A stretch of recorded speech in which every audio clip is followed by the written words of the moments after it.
allow the two It's okay. It's okay. Off your mind. It's okay.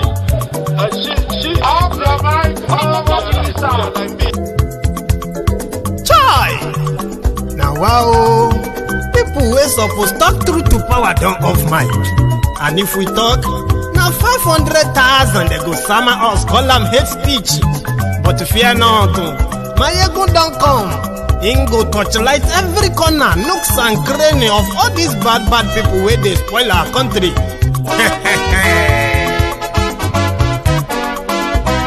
So my people make we laugh, oh, yo, yo.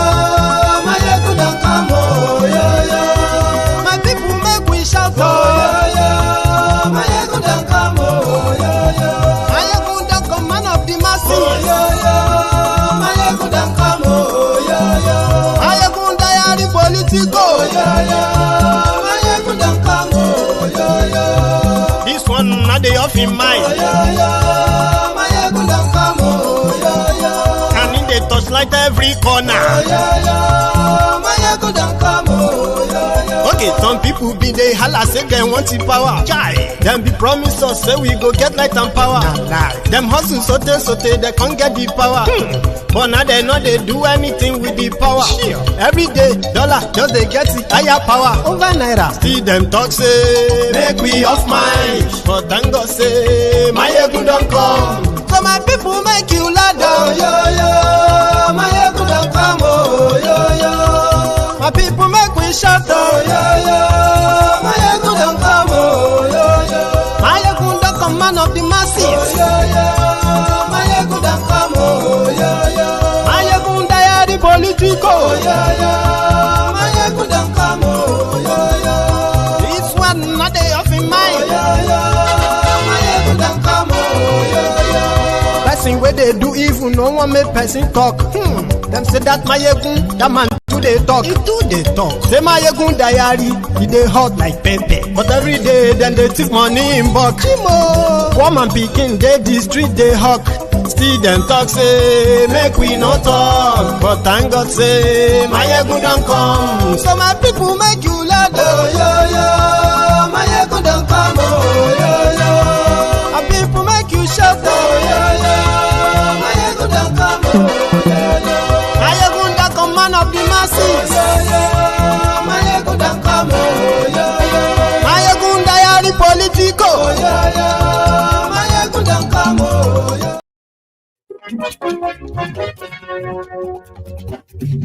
Hello there. My ego la wa mo to do.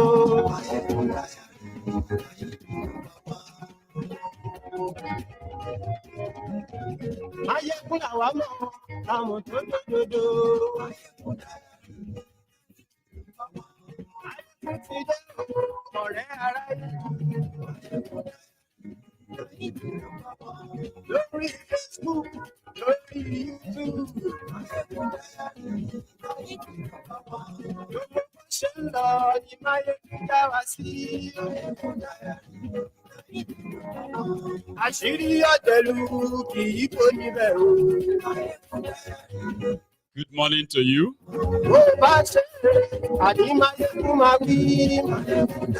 Olowo, good afternoon to you.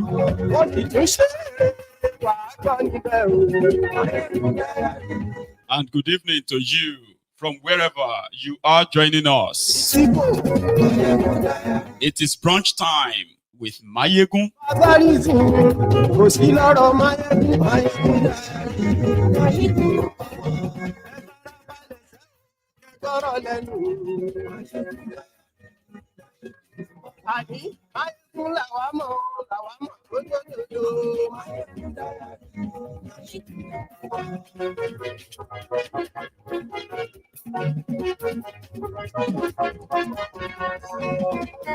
Thank you so much for joining me. Today,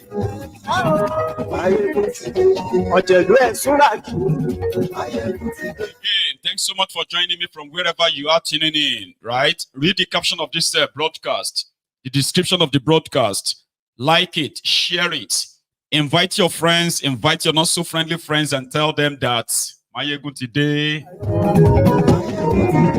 Oh, Baba, and yes, right. Ijó ìgbádùn yẹn. And yes, right. President Barufio. And yes, right. Gómìnà gbowó jẹ. And yes, right. Ọlọ́pàá ti ń darí fa. And yes, right. Aṣòfin tí ń rúfin o. And yes, right. This morning or this afternoon, depends on the time you are joining us or wherever you are tuning in from. So it is going to be about Doyin Okuigbe again. The old ass licker, the old man ass licker. There are many like that. Called jesters.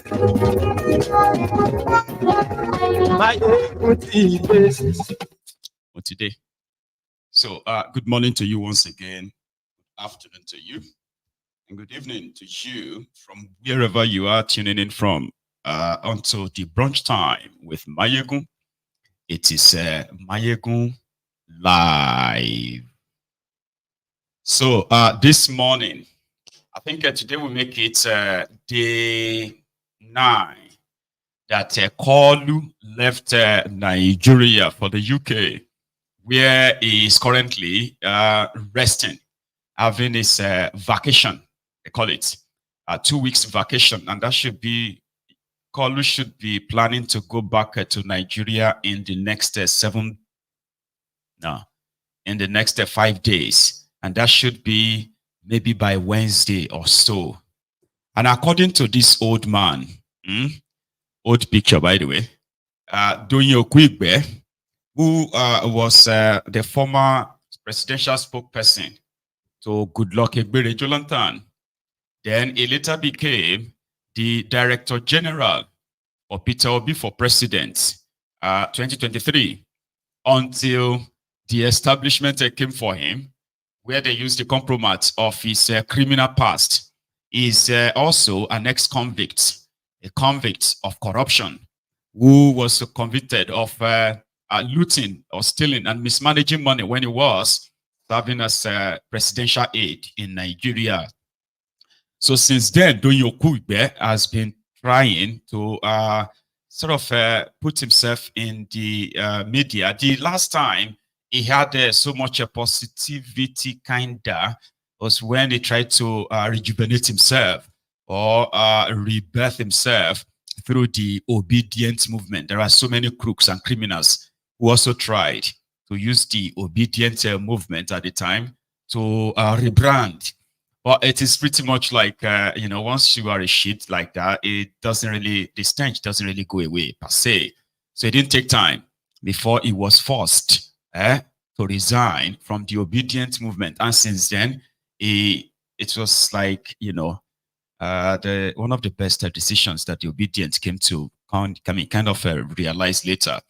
So a man, old man criminal, since then has been showing his love for TINUBU'S ass, that has been doing so much than even those that have been paid by TINUBU to launder his image in that contraption. Doyin Okuigbe, once in a while, almost all the time anyway, once in a while will kind of stir controversy in defense of TINUBU.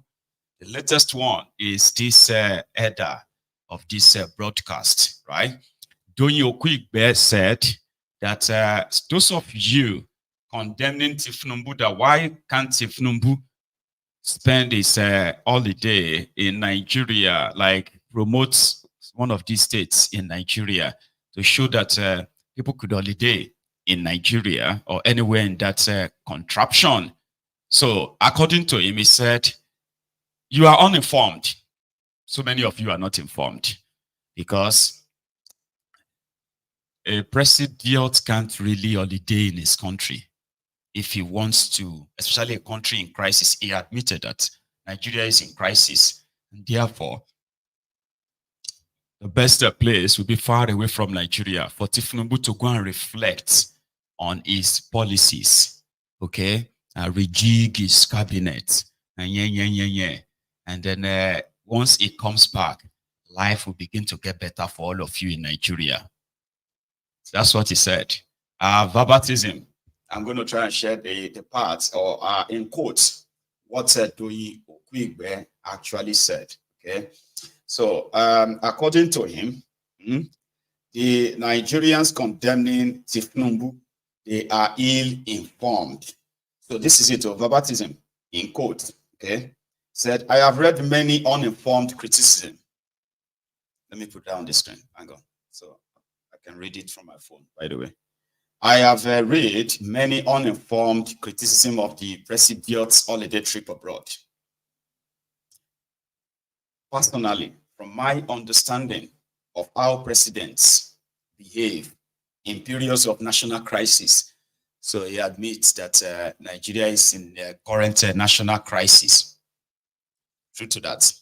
I believe the president has willfully separated himself from officials, friends, and associates to reflect and review the last 17 months and chart a new way forward for his administration. At the same time, it is to carefully avoid undue interference from political associates in his thought process to rejig his cabinet. Staying anywhere in Nigeria definitely will not affect such peaceful and serene atmosphere to our objective. Also, he said, this retreat would signal good tidings for the people of Nigeria and bring about the much needed comfort and succor for our teeming masses. Right? I know the joke right itself, okay? But that's actually what they say when you see the ass lickers. But sometimes you feel like, when you get older and you don't really have anything to lose anymore, sometimes you just have to come clean, come straight, right? But that is not out of Nigeria. They are so useless that when they tell you about, how to respect elders, and you begin to ask yourself shit, elder, when you have elders or older guys that are very prominent in deceiving the younger people, and at the same time they want to be respected, it is like a double whammy, like one of my friends would say, double whammy. Something that is like a double jeopardy, stabbed in the front, stabbed in the back, deny it or go down for it, and then do it again and again in a way, then ask for respect. You get? So they want to be respected when they are not truthful, when they are not honest. So thiefnubu is in London, collecting different jugs, drips, is being pumped with different drugs, just to kind of possibly keep him alive enough that he can answer Mr. President. A deluded, demented old man, right? That they all know the reason why they can't leave him in that contraption is because, number one, he is not healthy, right? Like a Bukwari is not fine. So they can't let those of, the Nigerian medical practitioners to be aware that is a very sick old man, demented old man, old crook is their president, something they would like to keep away from you as much as possible. But they are ready to make him as the guinea pig, a lab rat. What do you call those things that they use in the lab as lab test animals, right? That is what the president of Nigeria have become. The former head of state of Nigeria is in London because of health problem, which is Yakubu Golos. Now Yakubu Golos is here. Bukwari was here, is back in Nigeria now. So that too spent 8 years and there is no single medical facility in Nigeria, okay? Nigeria is supposed to be a very beautiful place.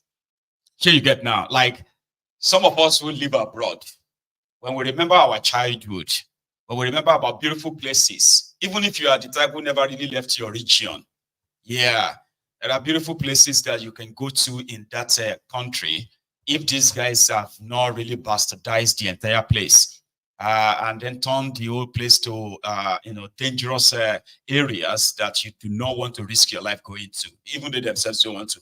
despite all the security that surrounds them all the time, right? They do not want to risk their life going to those places. But there are beautiful places in Nigeria, beautiful places. Beautiful than the UK, serene than the UK, better than America, better than all these places. I'm not in that aspect, all right? Don't get me wrong. I'm talking about when you are looking for serene, beautiful nature and all that. You find them all over the place in Nigeria. Less polluted, clean air, clean water and all of natural, everything natural. But they destroyed everything. They bastardized everything. And the populated, noisy cities in the world is now the serene places for them. When they go to New York, they will tell you, oh, New York is just to go and get some peaceful. What is peaceful in New York? Come to London. What is peaceful about London? Have you been to London? Right? What is peaceful? What is serene there? Than going to Obudu in Calabar, or going to all these hilly places in Osun, beautiful, beautiful sites in Ekiti, and so many other places like Yankari Reserve and all those areas. Beautiful places up north, Middle Belt, lovely places. Today, those places have been what? They have been filled with either terrorists or illegal miners who are destroying the environment, destroying the nature, the land, and everything. So the likes of Okuigbe can tell you that your former presidents come to the UK for medical care. Some of them go to Saudi Arabia, where they are like, they put them on the operation table like that, where they are operating them, like cutting them into pieces, because they couldn't build any real health care for themselves in Nigeria, talk less of the people they are leading or ruling, right? Boy, the easy excuse is that I just want to go to a very peaceful place. What is peaceful about London for an old people? Is it going to be the traffic, or what exactly is peaceful for them that is more peaceful than the place they are coming from, if they have actually made the place better? So similarly, I read it somewhere where they said that the son, which is the thiefnubu, is now going to pay the medical bill for 10,000 Nigerians across Nigeria. So they will just walk into any hospital. Those who can pay their medical bills, right? thiefnubu and his team, they will pay your bill. So that in another 5 years, they can tell you that thiefnubu has paid the deal, like his father. Do you know how many people he has helped? He has paid for more than 200,000 people have received medical support from thiefnubu. When it seems, because they've destroyed the medical system, right? They have destroyed the what do you call it? The means of the people making money for themselves, enough that they could take care of themselves. So everybody will have to wait, either queue for bread or queue for rice, or then you pray that thiefnubu walk into your hospital bill and pay the 20,000 naira or 30,000 naira that your parents can pay. So that you can say, thank you so much. God will bless you, sir. Oh, Heavenly Father. So you steal from them, loot them blind, make them so poor, and then offer yourself as their Messiah. So what if thiefnubu won't think here? In your own opinion, what do you think he is coming here to come and think about, when he's right here somewhere under the drug, everywhere, probably 24 hours a day, where they are monitoring him, monitoring his vitals and all of that, until they are satisfied that, I think it's fine now. He can go back. They say, please don't do anything stressful. I say, no, I'm not going to do anything stressful. Like a Bukwari, I'm not doing anything stressful. I'm just the oppressed idiot. Other people are doing it for me. So they are even making it look like he needed to come here to come and think on how, let's see what the talk say, Mr. Strategist. Mr. Strategist that's appointed, listen to this, so out of 48 ministers that thiefnubu appointed, 33 of them, they are currently under the EFCC investigation for corruption, for looting. 33. That's the person that they said is a Mr. Strategist. So what do you think he is here to strategize about?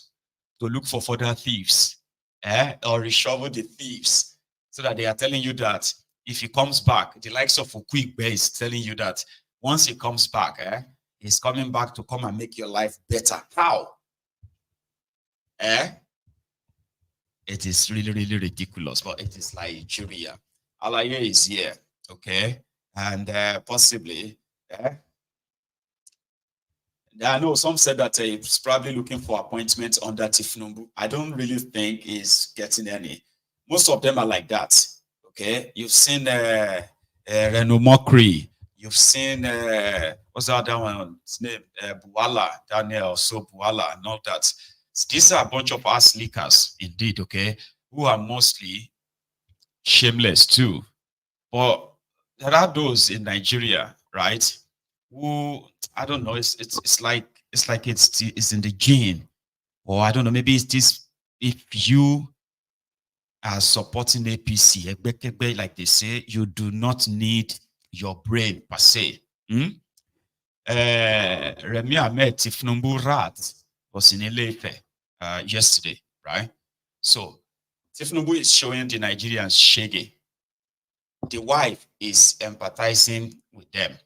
For example, said things are very tough. So therefore, people are running mad. So we need to care for the people with mental health problem. Please take care of your mental health.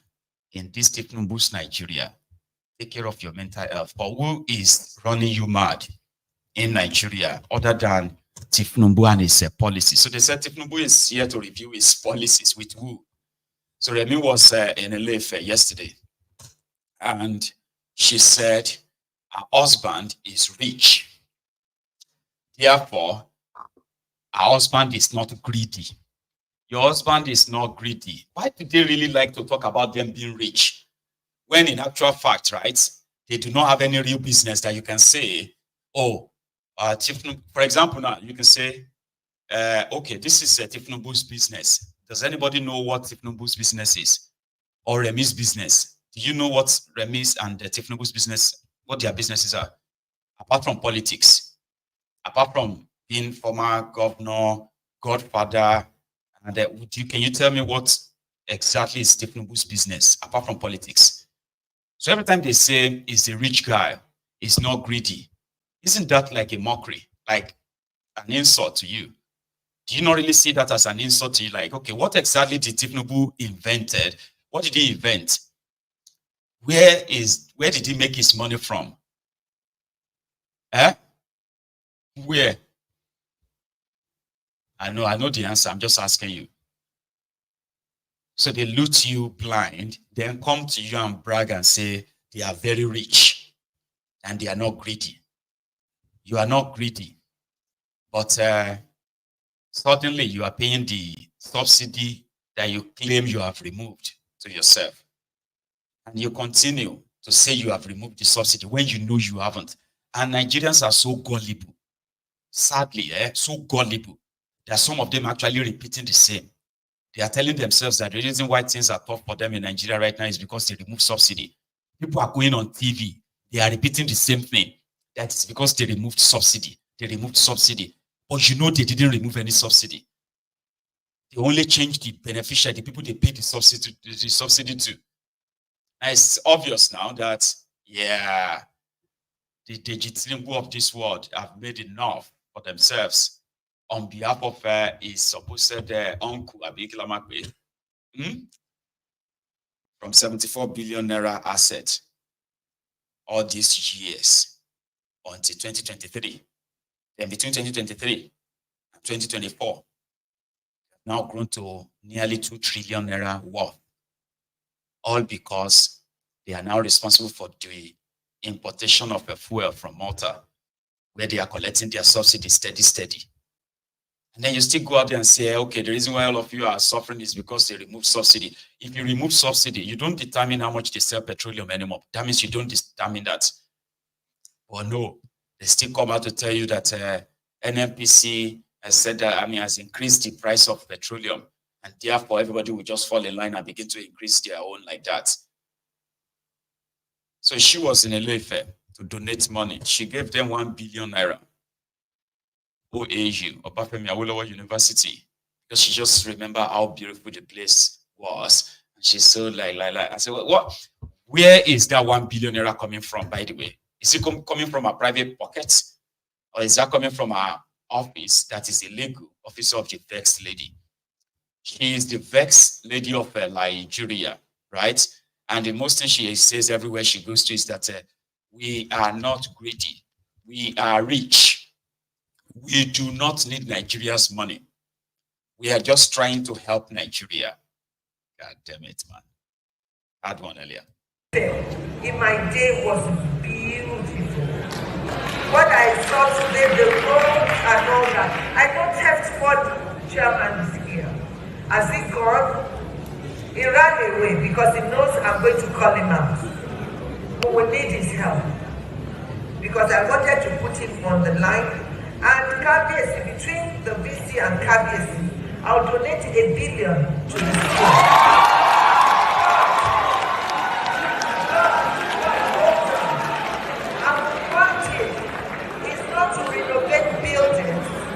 But just for the general ambience of the horticultural landscape. Because what we see, I want KBC to supervise it, to sit on it, but to make $1 billion available. Through the renewed hope initiative, I know some of them are failed in my day. She just gave 1 billion because of the horticultural landscape of Ile-Ife. So she wants them to grow more flowers, gardens, and all of that. So, on behalf of KBC, that is a honey of Ife.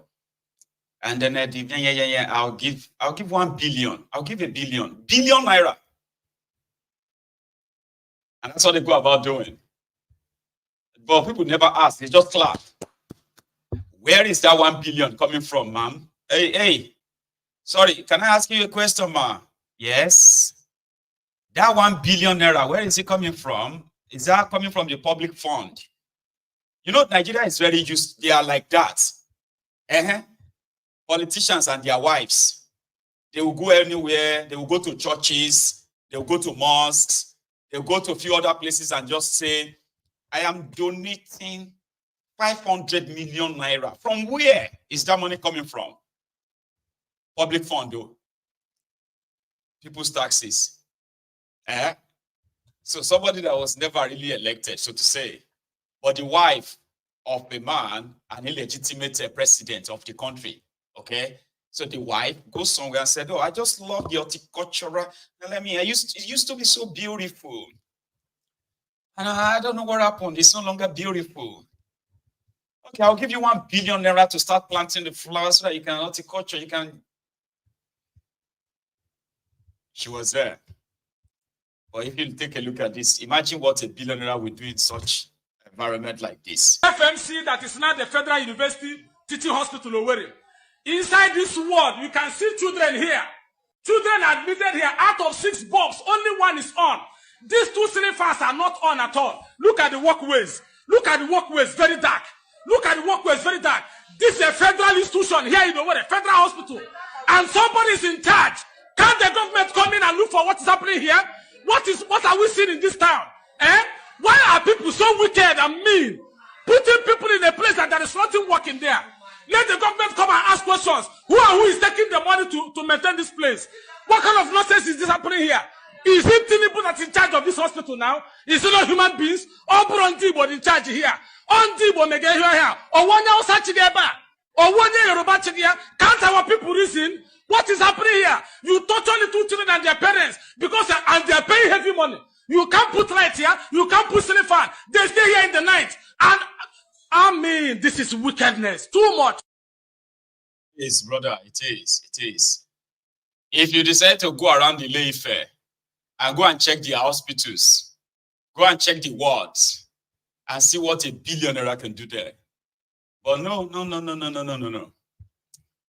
I'm not saying that a billionaire can't do a great deal in Ile-Ife, University of Ife. Maybe the theater rooms, like, lecture theaters and all of that, or lecture rooms as you call them, right? Improved infrastructure in that place, right? But you know that is not or will never be their intention. It will never be. So that's what they spend money on in that place. And in most cases, number one, they may not get the money for another 1 year or even another 2 years. So by the time the money finally comes, nobody go need horticulture again. The money will disappear naturally, just naturally disappear. But that's culture of or tradition of just walking everywhere and giving out cash. Like, I will give you 500 million. Then you have to ask, like, where is that coming from? It must come from somewhere. There is no free food even in Freetown.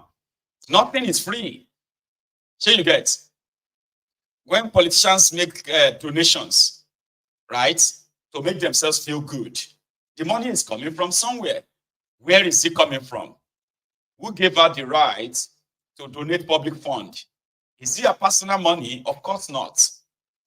So who gave her the right to kind of donate public fund just like that? Remember the former central bank governor, Sanusi, who is now the Emir of Kano admin.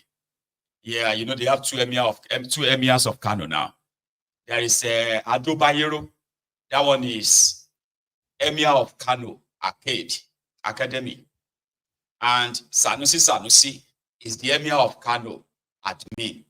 So the Emir of Kano, the former central bank governor, now the Emir of Kano admin, right, donated 11 billion naira to different kind of groups in northern Nigeria when he was central bank governor. Central bank governor, 11 billion in total. You could walk into a place and once they say, Ebola Ntobi, Allahu Akbar, Sanusi will give them 1 billion. If you go somewhere and some ladies are dancing samba of you know, this Fulani samba, this and that, we just say, I donate 500 million. I'm not joking. I'm not making that up. Yeah. He got to a stage that he went to, is it Oxford? I think it was Oxford University. Yeah, he went to Oxford and he gave them $50 million or 50 million pounds or something. All right? As a central bank governor. Yeah. Then he went to some universities too. They gave them money, or like Rat did there. Public fund, that's what they do. I can give it, I can, because I can. You know?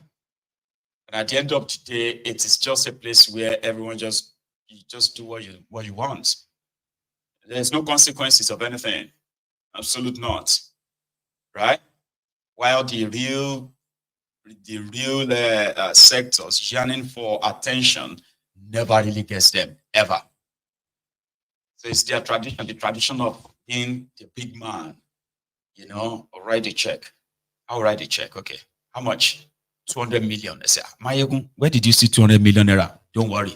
You know, I am the director of finance for the Central Bank of Nigeria, so I can write a check. Really? But that money must come from somewhere. Oh, there is a contingency budget for us that we just need to spend. We can spend it on anything we want. There's no consequences. Where the real sectors in that country suffers, as always. So the increase in price of petroleum in Nigeria, which triggered different reactions in the last 48 hours, is already dying down. Yeah, Nigerians will adjust. They will move on. You know, they will all complain. What did they want to kill us? They want to kill us. Where did they want us to see all this? Nalayo.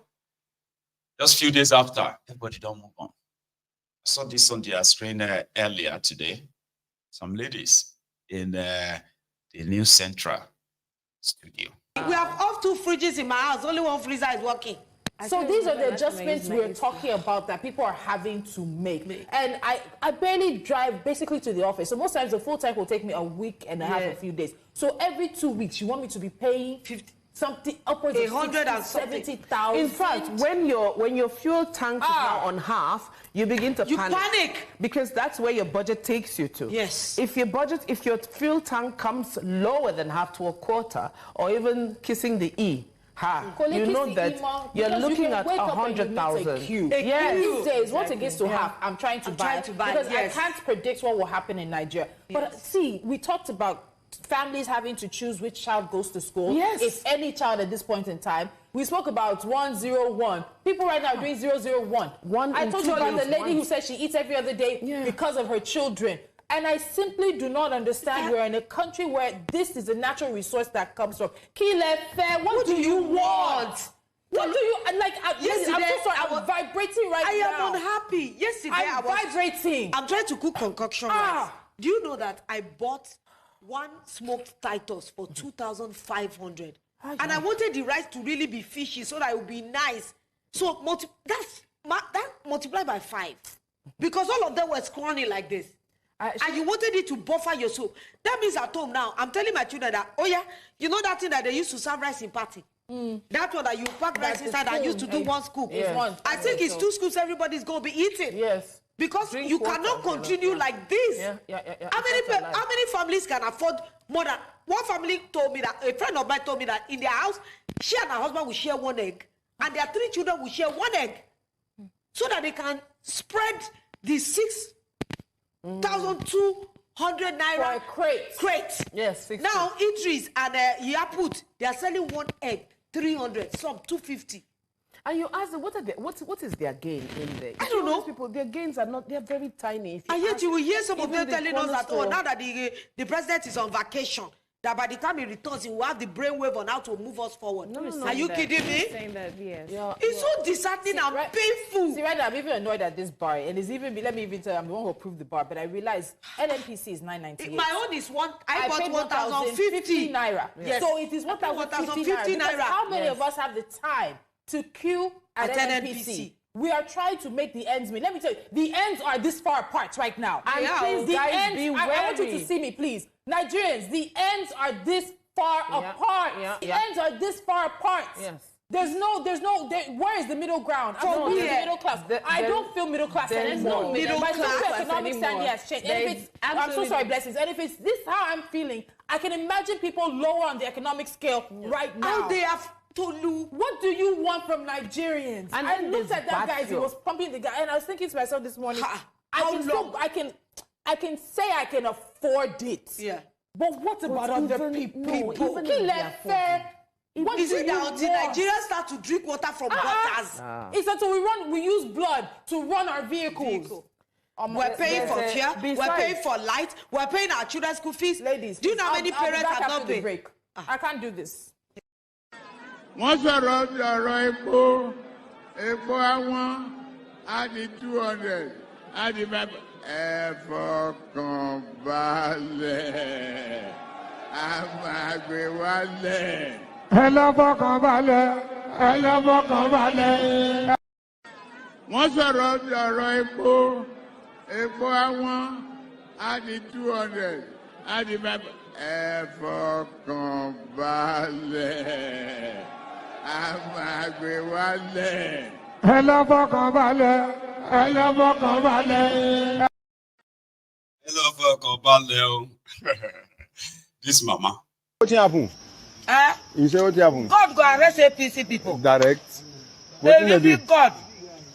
Why they carry hungry beat people? God go arrest all of them one by one. They not go have peace. Amen. They don't go have peace for Nigeria. Amen. I think they use the boost to Nigeria, and somebody go use the boost. Sweep them out. Very correct. You say if you see anybody who wear APC tag for neck, what you go do? That's why we are APC post up for God, I go come out put for one corner. Direct. After the talk say, make the hungry be done, and some God go return the hungry for them. Back to sender with that. Back to sender. The situation is that bad, that except saying juju, I don't even know if it's juju, because right now people are only complaining. When you see people complain that way, okay, you see those ladies in the studio, they've got job, they've have job, something you can possibly call the dream job. A kind of a job that she'll be able to take care of you. You're a journalist, a presenter. I mean, it's an average job for for anyone who has that, right? But in reality, outside, when the camera is off, The reality go outside that studio. Baba, it tight. But that's the most you can hear. That's the most you can see. A lot of Nigerians are rather than face these rogues. They are looking for means of somebody else somewhere subsidizing them. People they can cry on their shoulder. Those who have seemingly averagely rich friends or relatives, or those who have people abroad that they can sort of rely on once in a while to bail them out. So because of this, people still don't know. They keep asking questions. Is it when we start eating ourselves? Is it when we start drinking from the gutters? Yeah, who are you asking? Because at the end of the day, everybody just seems to kind of mind it, like just carry on with what I believe. Some believe that it will still get better. That is where I don't understand. Like, are you expecting it to get better? Is that why some of you can't really get out there, occupy the streets, occupy the government buildings, occupy everywhere? They are now telling you to go and convert your cars to CNG. People, when they tell you, say, may you go convert. See, there are CNG cars that are running on gas. Yes, Oyibo make cars where they run on gas. But when Oyibo make cars where they run on petrol, and these criminals are telling you to go and convert your car to gas, your petrol to gas, so that you can actually, like, papook. They want you dead. You don't know. They are promoting CNG now, CNG this, CNG that, okay? But none of them is converting their own cars to CNG. Your governors are not changing their cars to gas, CNG. They are not converting their petrol cars. TINUBU is not converting his petrol car to CNG. Your senators, your reps, they are not converting their cars. They are asking you to go carry CNG cylinder for your car boots, so that you don't have to buy petrol that is expensive, because it's going to be more expensive. More. Yeah, it's going to be more. You are at home sharing 1 egg, 2 eggs among 5 people in a family. You can only come and tell us that, oh, we are sharing egg. Things are very tough. These people need to do something. And then you are expecting who and who to go and fight. Showore should go and fight for you. But when it is time for your charade elections, Showore can't win. He doesn't have experience. Abi, you don't want to waste your votes. I mean, I can't waste my vote too. I can't waste my vote on Showore. But the people where they give your vote to, they are the people who actually like making your life hell. I know, say nobody say they get the vote per se. I understand. But what about those of you where they vote for them? Those of you where they vote for them. Yes. I know your vote may not be enough to give them the power. Sure you get. So since you didn't vote for them, why are you afraid of facing them? I didn't vote for you. You can't keep messing up my life like this. I don't want you. So we did not vote for you. So yeah, leave. Or no, you won't do that. For some of you, secretly somehow, you are voting for them. You don't want to waste your vote. I don't want to waste my vote too. I can't waste my vote. Showore cannot win. Obi cannot win. This one cannot win. I can't waste my vote. But even when you can't give your vote, no be waste with this now. To the point that you are so good in complaining how it's so hard, how it is so tough, how it's very this, how it's very that. But you do not have that courage to stand up to them. You want somebody else to do it. Somebody else should do it. Why don't you come back and join us? I think young Penny Jenny. They say me and you we share. My family don't share egg. You get. So those of you who knows that you are working so hard in that contraption, or your life is such a mess, you have jobs and you are living like wretched people, yet the most you can do is what? Just complain, lament. That's it. With the expectation that what? It's going to get better. Are you thinking that, yes, things are like this? Maybe if you scream, if you shout and all of that, TINUBU and his gang, they will just reduce it later. Do you really think these guys have the capacity to reduce anything for you anymore?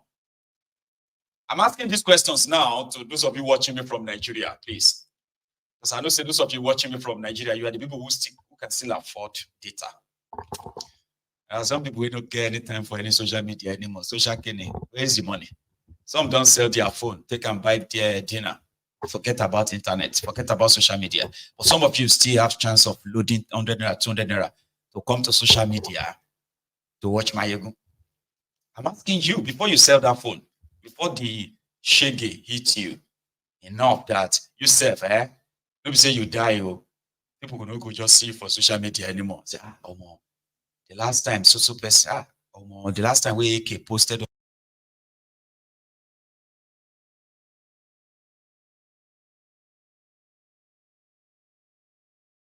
What do we want?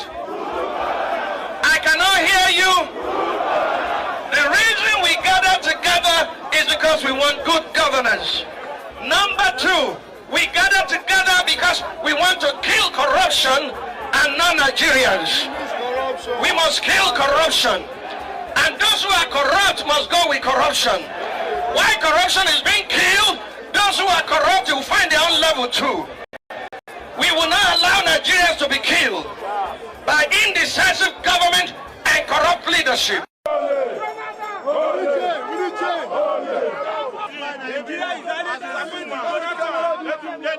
What do we want? Sorry about that. I think my audio just disappeared again. Let me know if it's back on your own device. I'm going to go check. I saw that they try me. I think it's back. Here you go.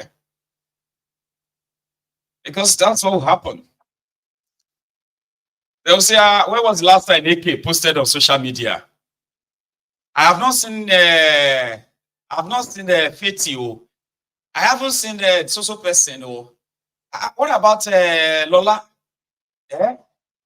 Lola has not posted on social media for the past 8 months. Is she dead? No, she's not dead, though, Baba.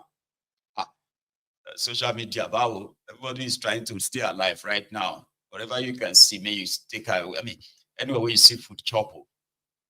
Social media, okay. Now, everybody trying to survive now. So before you sell your phone, because some of you are going to sell your phones, you are going to go and get yourself a small one, a small Nokia phone, where you go buy for 30,000 naira or 40,000 naira, no camera, no nothing, used. And you can use that to still be contacting people. Say, hello, who is this? Say, it's me, Richard. Sorry, my phone has problem. No, your phone don't get problem. You don't sell them. You don't sell them. I'm trying to get a new phone. No, you are not. You are not trying to get a new phone. You don't get money to get any new phone anymore. You get. So I am asking you that before you finally get or go off radar, in a purpose, who do you expect to kind of stand up to these people before they finally squeeze life out of you? They're asking you to go and convert your car, convert your bus to CNG. But none of them is converting their own to any CNG. Abi? They are making you realize that. So I'm asking you that again, do you think this APC, they have any capacity to actually reduce your suffering, improve policy that will improve your life? Do you see that in them at all? Do you? F1 time. This man has something to say. I think he's from NLC. For those who have been insulting our collective intelligence, who say that petrol is cheaper, that petrol is costlier in other countries and so on and so forth, that Nigerians literally have petrol for free.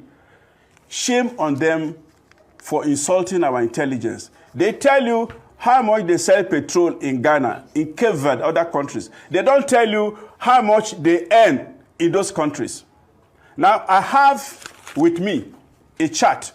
This chart was prepared in 2018 when our naira was 360 or 350. Now, let me just go through a few countries for you. Benin Republic, monthly salary in dollars is $68. Burkina Faso, in fact, in Nigeria at that time it was 49.72 dollars. In Benin Republic here, $68. Burkina Faso, 59. Cape Verde, 132. Chad, $103. The Gambia, 26. Ghana, 48. Guinea-Bissau, 32. Cote d'Ivoire, 155. Liberia, 27. Mali, 48. Mauritania, 83. Sierra Leone, 98. Algeria, 162. Angola, 98. I can keep on going. That tells you, at that time, Nigeria was among the least. For now, it is undisputedly the least paying country in the world. And they tell us that petrol is literally sold for free in Nigeria. They are insulting our intelligence. Let them tell us how much they pay in those countries. Salaries. Those who will come back and tell you that, do you know how much it costs?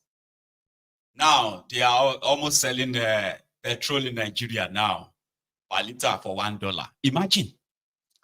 If you are now buying a liter of petroleum in Nigeria for 1,350, 1,400, 1,500, 1,600, and $1 in Nigeria, $1 to naira is 1,600. You see, you not only pay $1 for 1 liter of petrol in Nigeria. Your minimum wage is $42 or 35 pounds for 30 days. So one person said, what do you want us to do? We came out to protest. They killed us. We came out to vote. They rigged us. What else do you want Nigerians to do? Nothing. Nothing. Go and pray. According to the Sultan of Sokoto, they said you should stop cursing your leaders. Every time you curse them, Nigeria gets bad. Oh, really? Wow. Samad, the Sultan. His name is Saad. No wonder he's a Saad. Saad Abubakar. He said, Nigerians should stop cursing their leaders. You should be praying for them. Okay, what would be the prayer point? That Allah should touch their hearts. So that every time they are thinking of buying themselves private jets, they will just use the money on education. Every time they want to build themselves new mansions or buy themselves new SUVs, they will just use the money to fund healthcare, right? Whenever they are planning to pad the budget with over 6 trillion naira, they will just leave the money for industrialization. Oh Allah, Allah, we beseech you, Allah, please, let all these our leaders, let them stop buying cars, let them stop padding budgets, let them stop. There's a former minister in Nigeria who was supposed to be Minister of Power under Buhari. I can't remember his name right away. I'll put his picture on the screen soon. So they gave him a 33.8 billion naira. And it was meant for the Mambila power project. You know, say Mambila, like Gereku power project, Kainji power project, Kainji dam and all that. So Mambila is also one power project in Nigeria, a hydropower plant. 33.8 billion naira was allocated for the improvement of electricity generation under Buhari. Now, the guy has been arrested is currently on trial for corruption. Guess what he used the money for? He used it at 3.8 billion to buy properties in Abuja. He's got like about 8 different properties in Abuja. a former minister under Bukwari, the man that came to fight corruption. Money meant for power. He single-handedly used that money. He took the money out and he bought himself properties in Abuja. Now, those properties are now are now part of the litigation against him. But you know where that's going to end now? It's not going to end in your favor.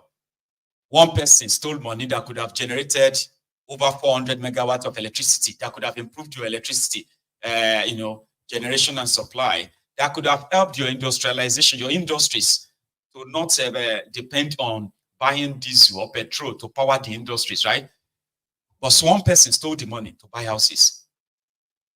And the houses, right, he bought generators to power the houses for himself. And the rest of the country, you can go to places. It's a real place, okay? I don't know what happened between this lady and the SCDADs in Lagos, but I got this video I want to share with you. Please watch. 3 times a day. It's okay for us to protest, and then we continue to hold everyone responsible. And the people who are doing it, don't show that you hear, that you understand what we are going through. This one is not about doing better for somebody. This one is about looking for solutions that will touch the common man. Because it is affecting everybody. Even the rich, it is not affecting them. They have people that are working for them. Before you get to start seeing a lot of time. So I think at this point, let us tell ourselves the truth. And let's say what we are doing to move this country forward. And that's the new hope. If you can give me the statistics, you can show me. Then at least I'll have some kind of belief that, okay, by next month, the price of oil will not go up again. That's the serious of corporate. And we are not going to protest. But now I'm asking the question, I'm not going to the street, I'm asking you so that we can do this thing together. If at all, this is really the democracy of the people for the people and by the people.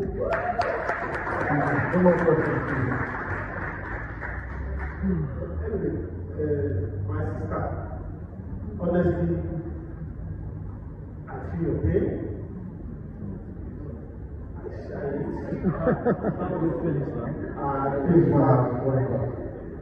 It's you, because I live among my people, and I cannot claim not to know what is happening. And I am one of them, and I know what's the difference of everybody. No one, I think, is alone for it. But one thing I can assure you is we have a leader that is listening here. Whenever I have the privilege to do it, as far as 2 or 3 weeks ago, and the first question always asks, kill on your own soul, what happened? What did you tell him? What did you tell him? Of course, I want to tell you what is not. Yeah, tell us what you told. Is for president. Yes. But he told him, and immediately he said he goes. Just as sure he knows, what was he asking for? He's walking around the God to change the world. Okay. The truth is, what is made for granted.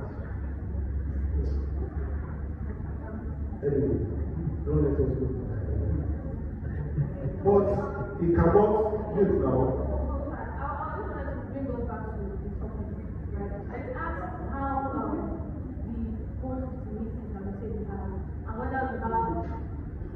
Those midnight meetings.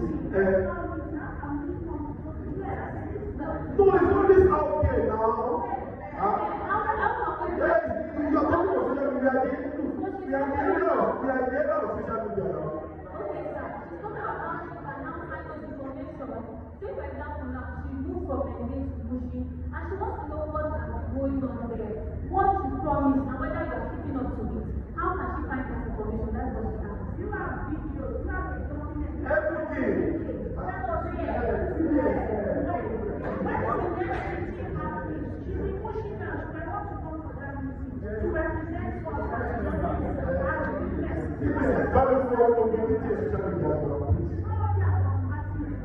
So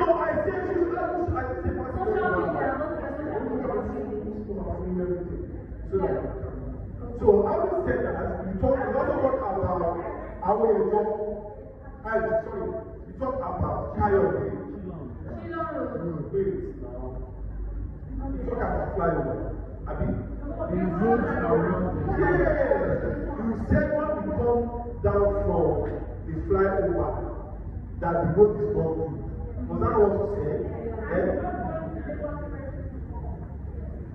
That's federal law. That is federal law. Get it?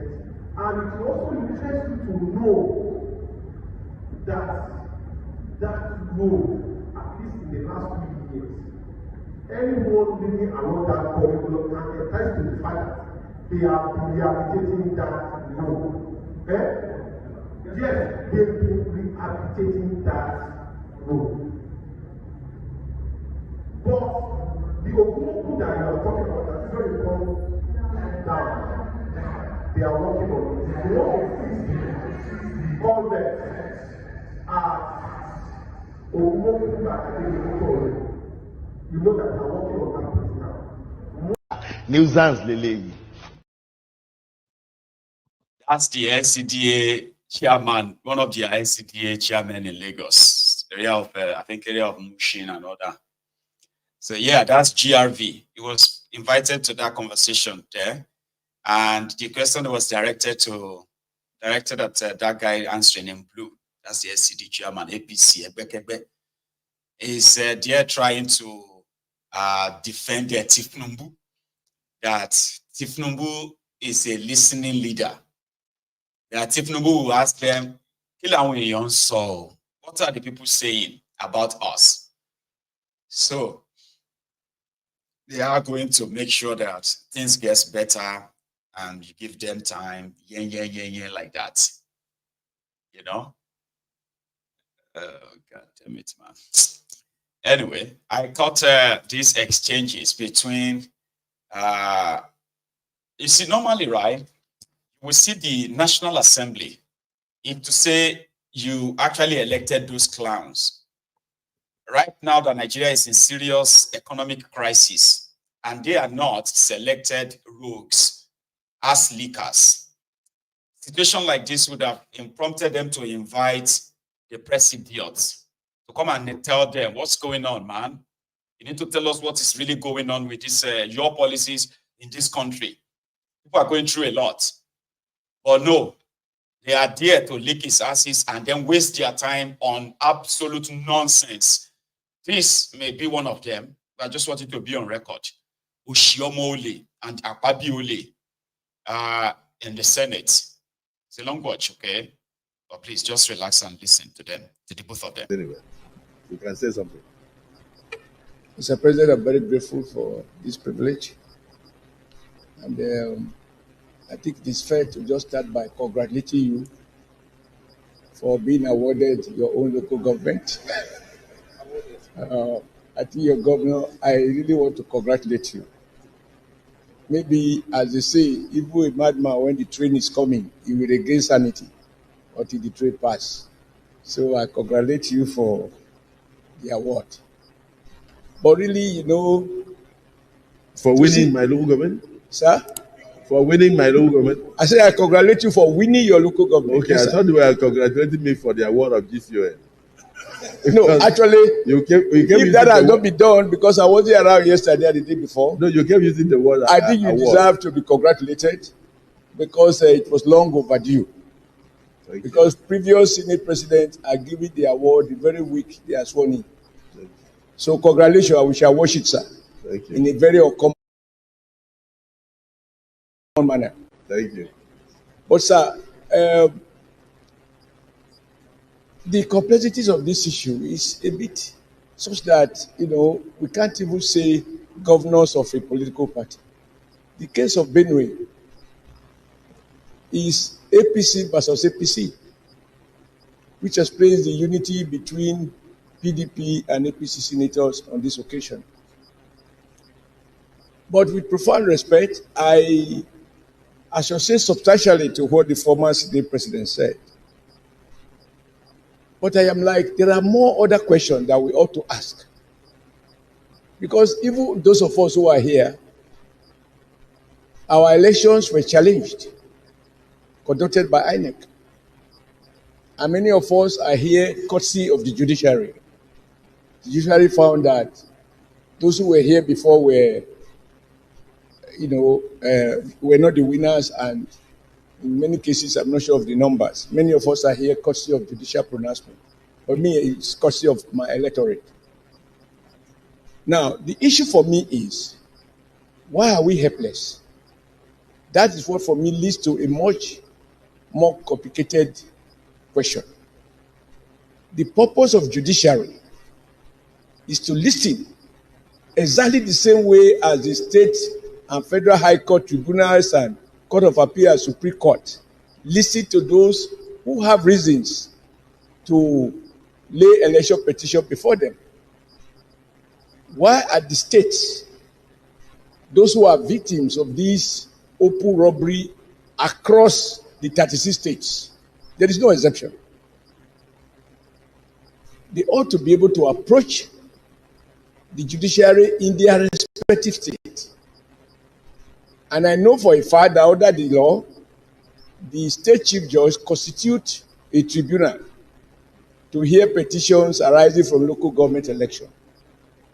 And then the chief judge also constitutes an appeal court, which is drawn from within the state judiciary.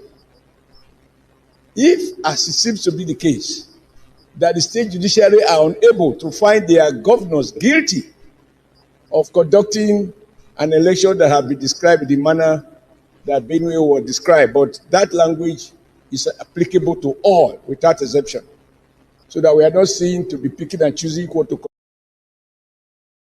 condemn and what to celebrate.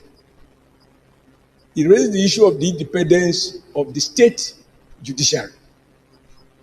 Because if they were alive to their responsibilities and they are able to void an election that, quote, was conducted, the results were out many days before, then there will be no problem. The Constitution envisages that people with power may be tempted to abuse it. That is why the third arm of government, called the judiciary, is established. So I think all of this have to be taken together. Because of the point made by the former SP, this National Assembly, we already have a precedent. You pass a law to grant state assemblies autonomy. That law was passed by the two chambers to amend the Constitution, but it required the concurrence of 2/3 of the states. Your Excellency, Mr. President, I'm sure you will remember that many states declined to assent to that amendment, even though these parliaments, state parliaments, were supposed to be the immediate beneficiary. So the National Assembly that was not affected was sympathetic, but the state assemblies were seemingly not sympathetic to their own cause because their governors were not in agreement with that. I think that said, and you have spoken to the sorry state of affairs in Edo State, but even that one, sir, I hope it doesn't happen under your leadership, because the National Assembly also failed us in Edo State. But because the power of the National Assembly... It wasn't under my tenure. Sir? It wasn't under this 10th Assembly. That's why I say, may it not happen under your tenure. It won't, because we have provisions in the Constitution that we can use to correct the situation. With respect, Mr. President, that is the point I'm making. When I said that we were also disappointed by the National Assembly of that time, the 9th Senate. I'm very sorry I have to say this, but the truth has no color. The National Assembly invoked their powers and sent a delegation to Edo, a panel to Edo, both the Senate and the House. And they reported that the governor did not properly inaugurate the House. And that was it. Nothing else followed. So for 4 years, Edo was under sole administrator. But even more painful is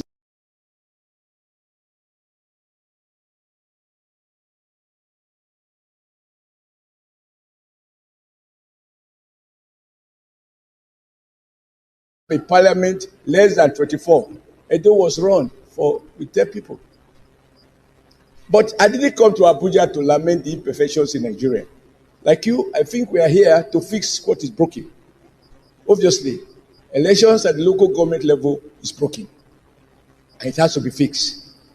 But to fix it, we will need to have in-house conversation, not within the Senate, the National Assembly, as you rightly said, the governors and Mr. President, to understand that it is in our enlightened self-interest, not a favor to Nigerians or to the local government. It is in the matter of enlightened self-interest of we, the political class. I now can't excuse myself because I used to fight the class, but as you can see, I'm here. To understand that the grave that we are digging, or we are watching some people dig, even though they say we soon become a victim, because like you said, sir, now in the case of Edo, in the next 26 days, we'll have a new governor, and Obaseki will belong to the past. He's already actually gone. He's gone on terminal leave. So I don't know how we're going to do it, but I would suggest that we have a convention under your leadership, invite scholars, invite other political players, statesmen, so that together we can look at this. Because even if you create another INEC and the character issue remains the same, the idea that I must have everything, I must take all, whether by hook or by crook, nothing is going to change. But I believe that you have shown leadership in many other ways, and this will just be a nuisance. I said, right? That's what they are engaging themselves in at the National Assembly, about why the governors controls so much power in choosing who becomes the local government chairman in a charade called election. So they are pretending to show concern. A concern that election riggers themselves, pure criminals. But just to make it like, you know what, it's not good that, in places where we don't have our own people in charge, somebody is just going to rig the election and just take control of this whole place. And we are talking about a local government autonomy where the local government can control their resources. So if a political party is in power, they will definitely in the states, so they will definitely also, rig the elections at the local government levels, and that's what they are busy. And when they are not doing that, they are creating more schools, when the ones that they currently have in Nigeria are starved of funds, where ASU is about to go on strike, by the way. Some of them are already on strike partially, or because of unpaid salaries, unpaid allowances, and then unfulfilled agreements that runs into about 4, 5, 6, 7 years unfulfilled agreements. But the clowns are still creating more schools. I'm saying this because I was the former chairman of the Committee on Tertiary Institution and Third Fund. But I support the salary of this issue, but I just want to guide the Senate. Even though information was not correct, that Imo State has only one federal university. So you are saying that Imo State has more than one federal More than one university. And one of them is Alvanikoku Federal University of Education. Okay. Is that okay? To that extent, he's correct. But it is a university that is in the pipeline. But he's correct, because it is formerly Alvaniko College of Education, now University of Education, but it's in the pipeline. And he knows that it's in the pipeline. So, but if you have this engineering university in Okuigbe, because the one he's talking about is purely on education and nothing more than that. But what the president is talking about is a professional university that will have engineering and other professional courses. So, Mr. Deputy Senate President, I'm agreeing with you because you are supporting the creation of this university. Thank you, Mr. President. Well, the Distinguished Senator Mongolo, you have something to add, bearing in mind that they already have 2 federal universities. But say something. Yes, distinguished President of the Senate, distinguished senators. My name is Mohammed Tahir Mogono. I represent Borno North Senatorial District. Mr. President, establishment of universities, the more the merrier, especially against the backdrop of the fact that our population is growing at geometric progression, while our ability to establish universities is growing at arithmetic progression. So, establishment of more universities, the more the merrier. And any society that toys with the education of its people does so at the risk of its own peril. So, establishment of universities, the more the merrier, having regard to the fact that our population is growing at geometric progression. So, by establishing more universities, we will have the capacity to take in more of our population for university education. Thank you. But just one question.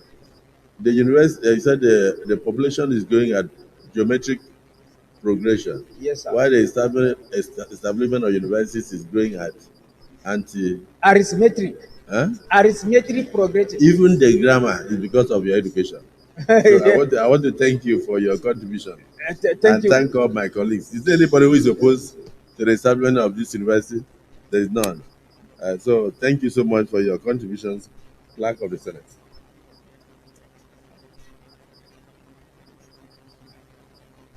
So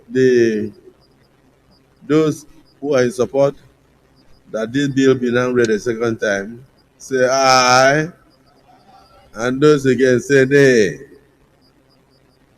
The ayes have it. Clerk of the Senate. Mr. President, distinguished senators, a bill for an act to establish Federal University Okuigbe, Imo State, to make comprehensive provisions for its due management and administration and for related matters 2024. Second reading. Distinguished colleagues, a bill for an act to establish Federal University Okuigbe, Imo State, to make comprehensive provisions for its due management and administration and for related matters 2024. Second reading taken. I'm saying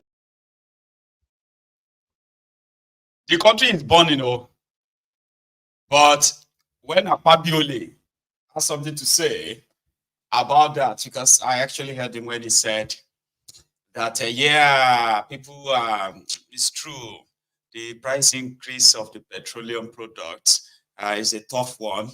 What we are going to do next is that we can assure Nigerians that there will be no more increase. Okay, there will be no more increase.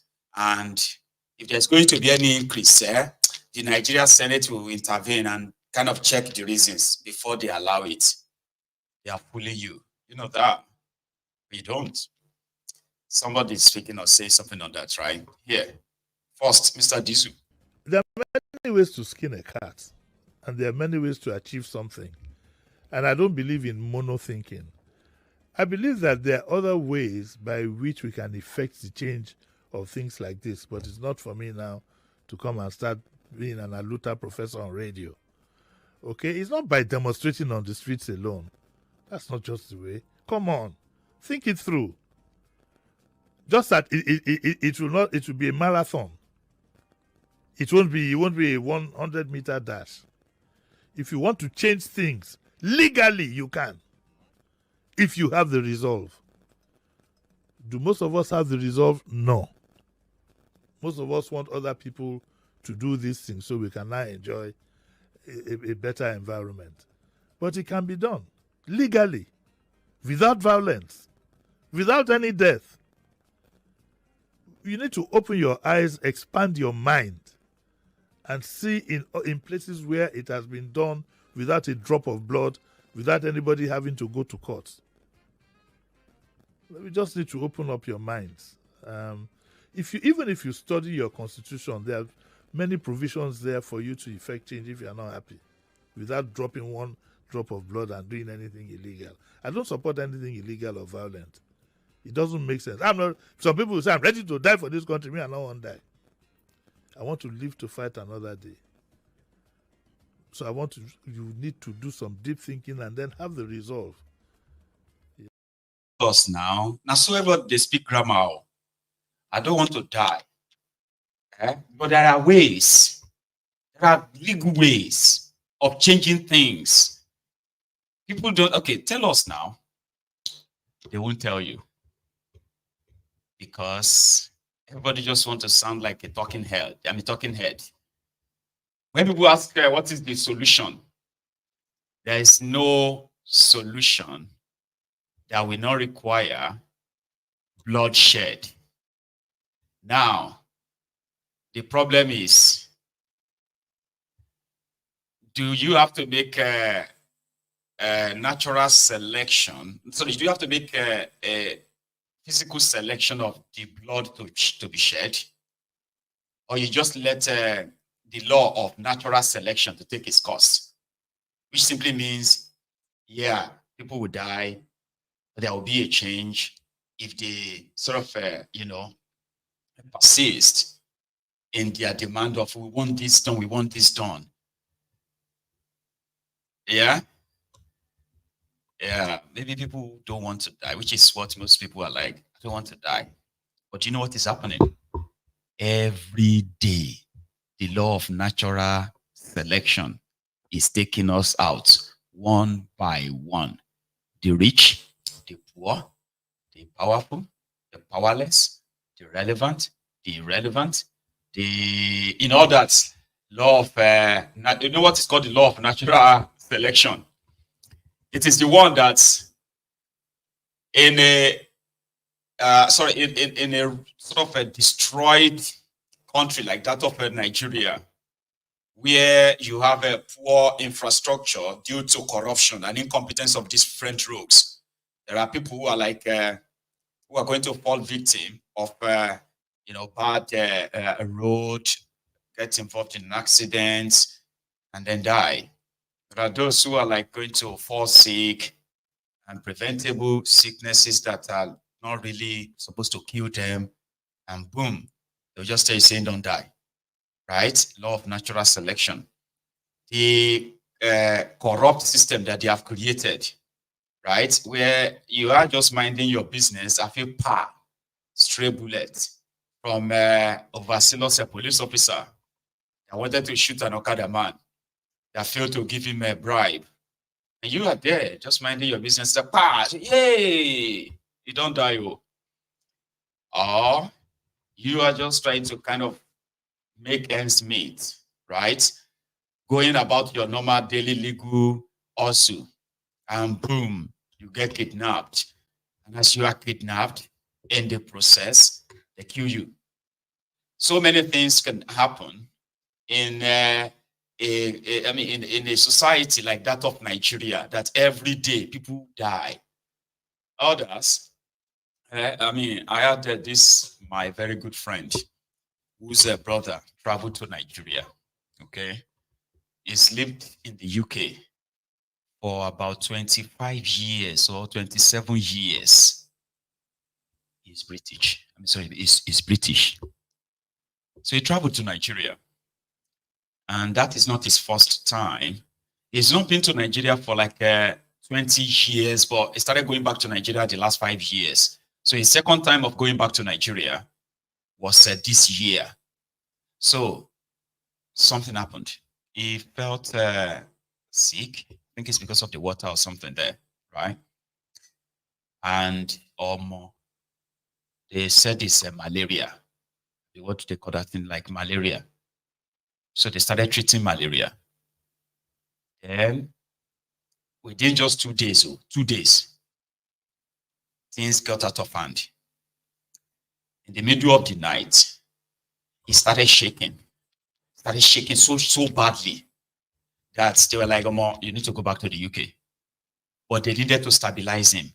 Like, let's try and stabilize him first before he's kind of like, strong enough to fly. So they took him to the nearest hospital. He's got money, paid them and all that. They put on drip on him. And by 12 noon, that day, he died. He died. Somebody who have all he needed here. God knows what he went through before he finally got himself to where he was. He died. We don't know, maybe because they said they were treating malaria. Malaria, Bawo. Something started yesterday morning. Day one. The next day, he's dead. Just like that. In Nigeria. Law of natural selection. So those are people that will tell you, me, I don't want to die. Oh. I don't want to die. Oh. I don't want to die. Oh. Let us go and face these people. I go face them. You want them to just kill us? I know everybody should go and. But meanwhile, you are dying, whether you have money or you don't, whether you are living in that contraption or not. Once you enter that space, the law of natural cause will take its charge. Eventually. And then that could be you. That could be me. That's one thing I'm so afraid of coming to that Nigeria. I'm not afraid of all these people that always love to, because most of what they like to do, if they don't like you, is to put you in their prison and all that. I'm not really afraid of something like that. I'm afraid of something worse, something that is going to get out of hand so fast that you cannot really do anything. If they send me to if somebody uses their police, for example, now, or DSS to kidnap me, it's still good. At least everybody will know where they have taken me. But nobody needs to kidnap you or anything. Anything can just happen to you. Just like that. You may just get robbed. Like somebody said on this program last night.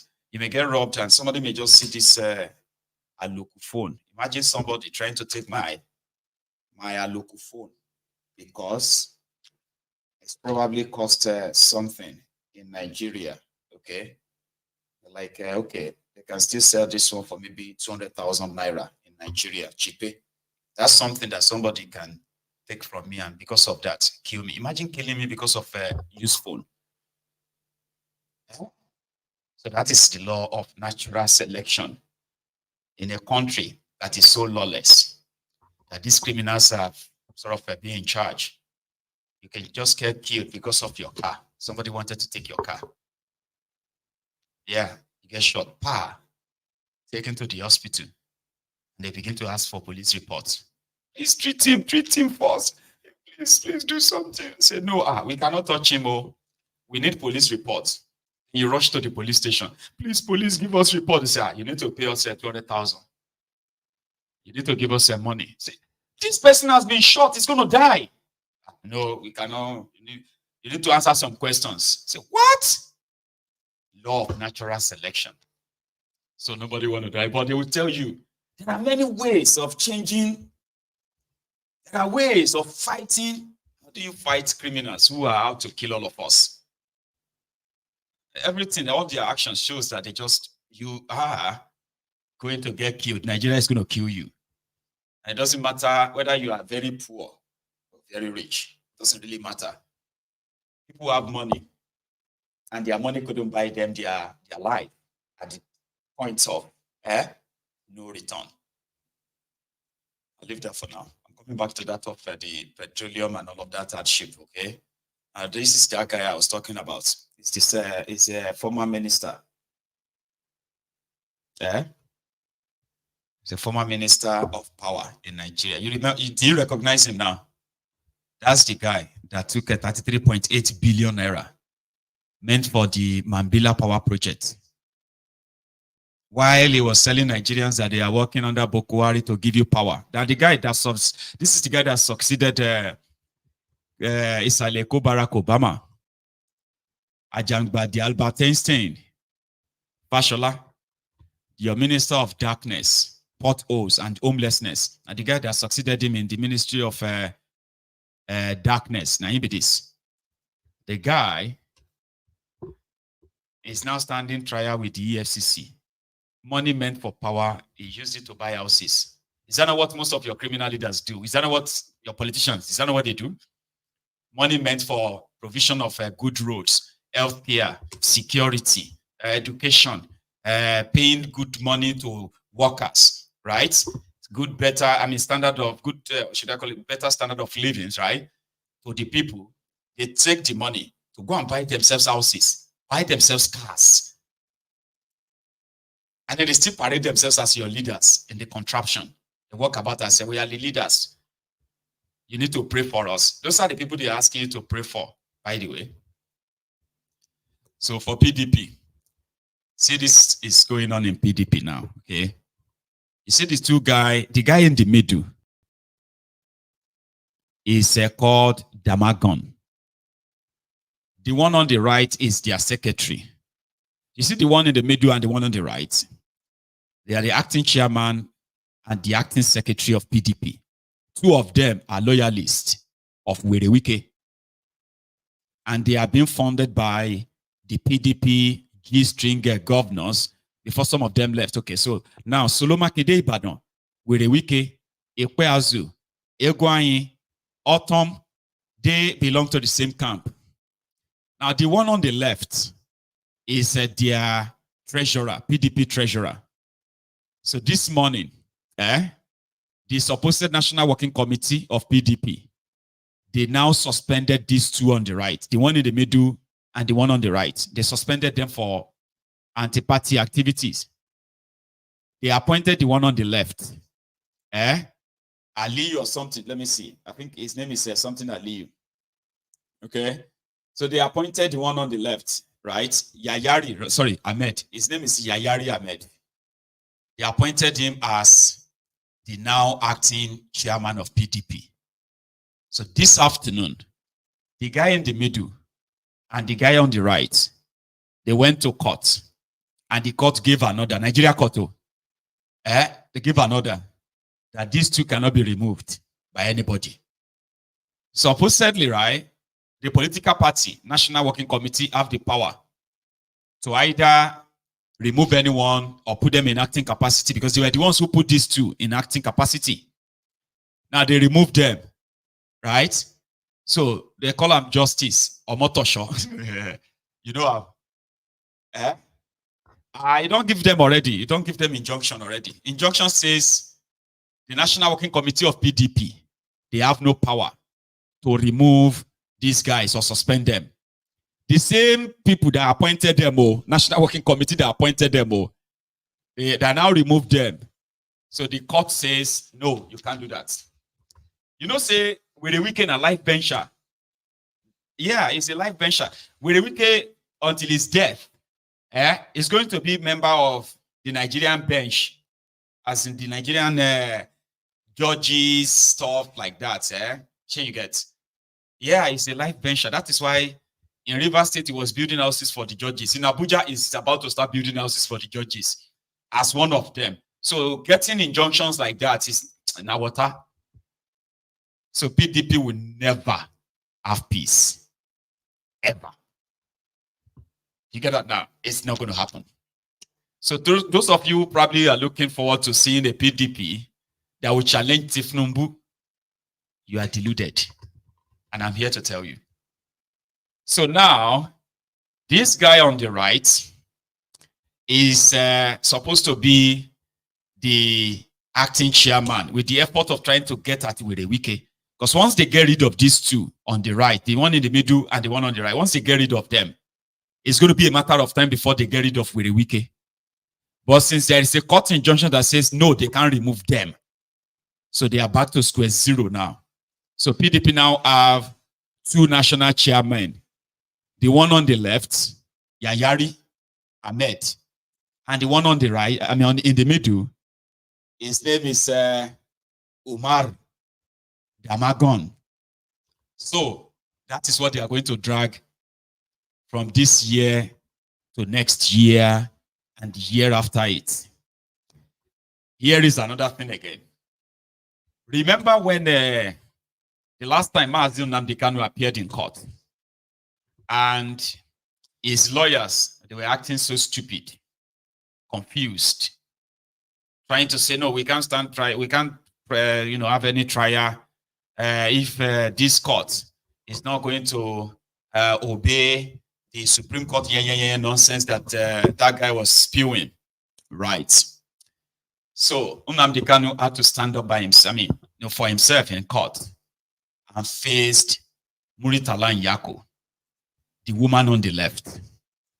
To the point that by the time Nnamdi Kanu finished defending himself in front of her, giving her the reasons why he is a compromised judge, that he will never get any fair hearing with her, then she recused herself.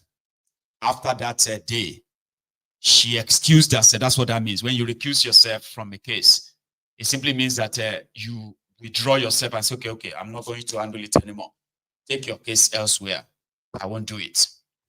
Now, there is this madman on the right. That is the chief judge of Nigeria's High Court. His name is Soho. After receiving the letter of the woman on the left, saying, I don't want to be part of Nnamdi Kanu's case anymore. Take it elsewhere because Nnamdi Kanu said he doesn't want me anymore.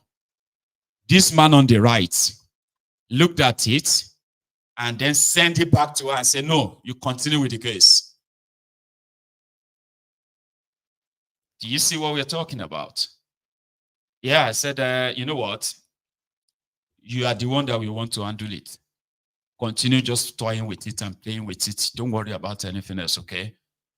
Because what they want is a pronouncement. But there is something that I want to show you. Let me search it and put it on my screen. Okay.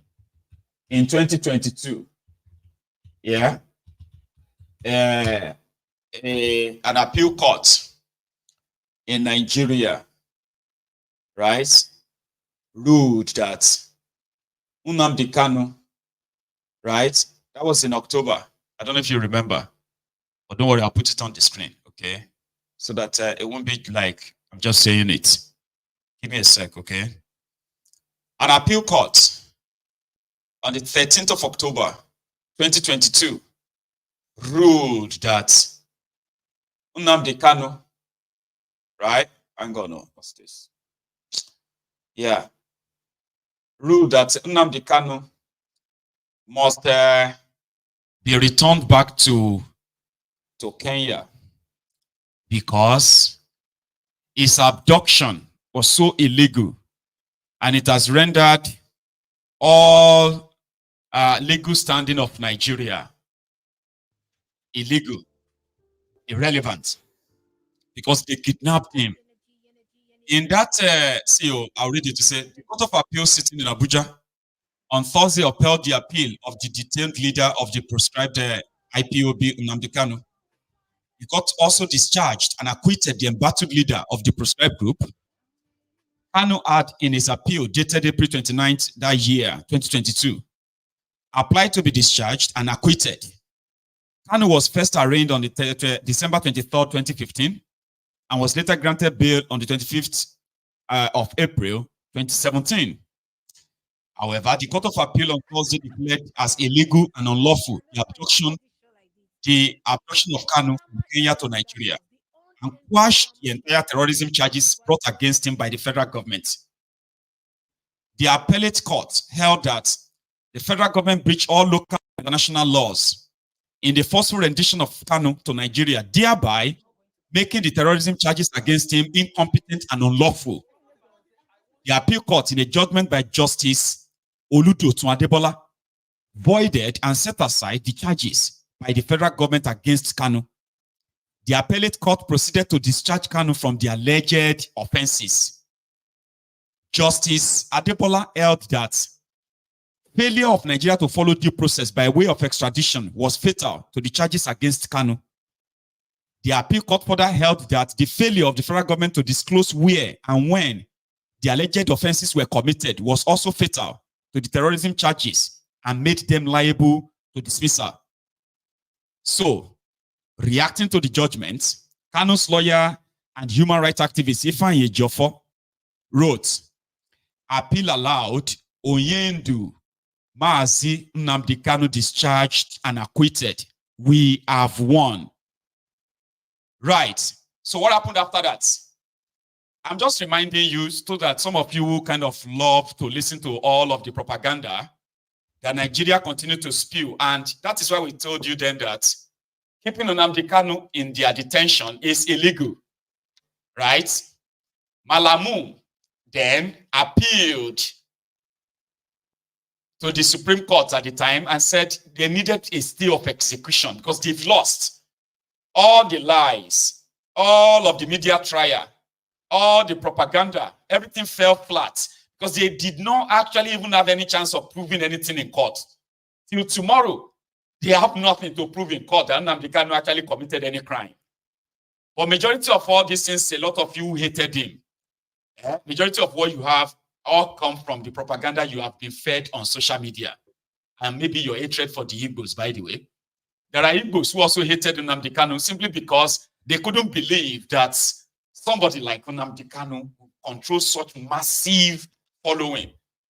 They were jealous of him, right? And because of that, they wanted him killed. They support Nigeria. They believe that, in fact, they were actually saying, people who are following Nnamdi Kanu are illiterates, only for them to realize that they are the illiterates, the arrogant idiots, self-hating Igbos, who just wanted a man that they couldn't believe that both educated, uneducated, well-exposed, well-traveled businessmen, rich and also rich Igbos, actually listened to him. They couldn't believe it. As these people don't listen to their criminal politicians, they do not respect them per se. But that Nnamdi Kanu and his microphone, that Nnamdi Kanu and his social media platform is able to control the millions of people that respect him so much. They hated him for it. They wanted Nigeria to kill him, but they couldn't kill him. They couldn't jail him. They couldn't prove anything in their courts. In their desperation, they violated international laws. They kidnapped him from Kenya. And their court told them that's so wrong. If you really want to try him, you have to follow the process of extradition. You need to return Nnamdi Kanu to Kenya. And you have to pay him 1.5 billion naira in damages. Return him to Kenya. Then you can now go back to Kenya, okay, and begin the process of whatever accusation you have against him, you have to present it to the Kenya courts, okay, and apply for extradition. That is when you can bring him to Nigeria and then try him on the treason or whatever terrorism nonsense you want to charge him for. Not just use social media and begin to tell people on social media, IPOB is dangerous, IPOB is terrorist, IPOB, when we all know that the real terrorist here is the Nigerian government. They are that has criminalized self-determination. So self-determination is not a crime anywhere in the world. If I say, okay, yeah, I am supporting Yoruba nation, let us break up. It is my right. That doesn't mean that I am committing any crime. What happened then is that if I have enough following, I can push for a referendum enough that you just have to give in. That's democracy. You don't criminalize it. So they did all of that on social media. When they now kidnapped him to Nigeria, they couldn't present any evidence that Nnamdi Kanu meant any harm or Nnamdi Kanu planned any terrorism in Nigeria. They couldn't present anything. They just wanted the court to kind of lock him up illegally. So Malamu went back to court. He went to court to say he will go to the Supreme Court. And if they release Nnamdi Kanu, it's going to bring shame to the government of Bukwari. And it is going to bring so and so to Nigeria. An embarrassment. You have already caused an embarrassment. You locked an innocent man up on trumped-up charges that you can't prove anything. You continue to feed your citizens with lies, propaganda. When that won't work, you resorted into recruiting terrorists in eastern Nigeria. Abi, you call them unknown gunmen, so that you can have something to justify why you are keeping Nnamdi Kanu. But even at that, you still can't stand in your own court, right, to present any evidence. No, you can't. So they went to Supreme Court. The Supreme Court then said, what happened is that the the Bintan Yako court shouldn't have revoked his bail when it was obvious that while on bail, Nigerian army, they went to his house to kill him. He ran for his life. he would have been dead by now if he stayed back to let them kill him. They killed over 28 people in front of his house. All of these are just provocation by the Nigerian army. So that is not enough for the Muritala Nyako to revoke his bail. That bail should be reinstated. The Supreme Court that should have upheld the appeal, Abi, decided that they should go and do the retrial. They now send him back to Nyako. The Nyako, Muritala, I'm sorry, this Binta Nyako, this mad woman here on the left, who justified keeping an innocent man in jail, right? Revoked his bail. They now sent Nnamdi Kanu back to her to go and retry. And Nnamdi Kanu said, no, I do not have any case in front of you. You can't try me. The Supreme Court says the reason why I should be here is probably since Supreme Court is so lily-livered, right? To kind of like approve what the appeal court already ruled on in 2022. So here I am, you, Mrs. Nyako, you have to reinstate my bail and let me go. Or I am not going to defend anything in front of your court anymore. I do not have any case here. And she said, if you don't put up your defense now, if you don't put up your defense, I am going to rule, Yoshi, rule. Because Nigeria is a lawless place. So that Soho, this madman on the right, is now the one who says, Nyako cannot leave the case. He must continue as the judge in this trial. And Nnamdi Kanu says, there's no trial. Can't you guys see it? There's no trial. There shouldn't be any trial. I do not have any case in front of you guys. But it is Nigeria. I told you that they are not keeping him because of they are keeping him all because they want to keep him as it's like keeping a trophy. You get that now? Yes, we got him. Yes, we kidnapped him. We committed the international crime just because we wanted to have this guy. So inside your own court, right? He defeated you inside your own court. He's the most dreaded person to them. So every time they take him to court, they say it cost them 500 million naira every day. Every time you see Nnamdi Kanu in court, it costs Nigeria 500 million naira. Let him go. Pay him is 1.5 billion. Put him on the next available private jet and fly him straight to Kenya. And all this madness can end. But they won't do that. So that man on the right, who is the judge, and what they call him, the chief judge of the High Court, has insisted that Nnamdi Kanu should continue the case in front of Nyako. And so the injustice continues, unfortunately. We'll see what they say to that afterward. Finally, from the stable of that NLC man concerning this price increase, fuel price increase, he added this. But beyond this, we have a government that is not listening to the ordinary people on the street. It's not listening to the unions. It's not listening to the business community.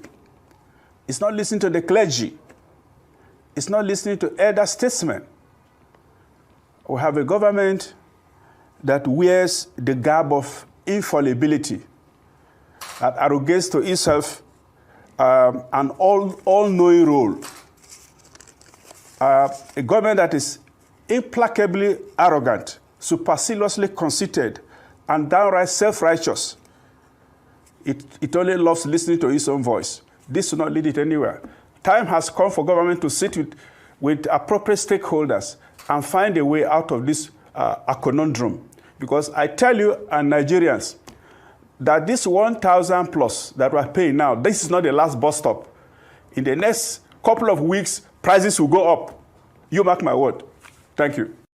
But beyond this, we have... It will. Me, I don't talk up too. I am not a prophet. I'm not a seer. But I can put one and two together. Right? And I can tell you where this is headed. They told you it's 1,050 naira. Nah. It is going to be more than that eventually. It's already more. you're going to need up to 1,200, 1,300 naira to buy a liter of petroleum in Osun. I don't know how much they are selling it to you in Ibadan. Then when you go to Ondo, now when you begin to live Ondo area and you go to Benin, you know what it's going to be like, Abi? Then once you get to Delta, from Delta, you start going to Port Harcourt, Rivers, Bayelsa, Akwa Ibom, go round. Or maybe you just turn left at the circular interchange for Delta and you begin to go to Kogi. So you begin to go to like Enugu, Anambra, all those areas, right? You know the price continue to increase as you are climbing that top up. You get to Kogi, Abuja, yeah. You begin to pay like 1,800 naira per liter. All of these are going to reflect in the goods and services. In your food, medicals, transports, all of them will begin to take effect. So if you think those who continue to expose these criminals are those who don't wish Nigeria well, it's okay. I shall be here. When the entire house begins to fall like a domino card. So I'm going to take calls, okay? Let's see if we can take maybe 1 or 2 calls. And we can call it afternoon. But if you have to go as usual, right? Sure. Just make sure you like the broadcast, okay? And if we shall stand, for your mandate, all your mandate, Bola, all your mandate, Bola, all your mandate, we shall stand, all your mandate.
I think I have my first caller on the line. Are you still there? Yes, I'm still there. So, how are you doing today, sir? Fine, thank you. Oh boy, this situation is getting worse. Tell me about it. Now, person you will not come, no go, no. That's what they say. You see those women that were sitting down there complaining, it looked like they were about to run mad. You know, because they started talking about cost of living, middle class. They are not even, in Nigeria, they're not even middle class. They are even closer to the rich. Because they are on television, they have plenty sponsors, not even local, not even online, like standard television channels. Exactly, not just online. You know, so these people, when they were doing protests before, I'm sure they would have sat down in their house, they would be eating eba and egusi, jollof rice and chicken. They will say, let the people that want to protest. Now, I've seen that government has given, FRSC or these road safety people gone. They are increasing the arms that they are letting out into people. They are increasing the arms that they are giving out to officials. They are bringing in more weapons into the country because I don't know, but I feel like a protest is going to come, and this government, they want to be ready for it. Like this protest is going to armed groups that can be yeah. deployed. So it won't just be the police and the army. So you just begin to see different people and different uniform with guns. All of them coming after people.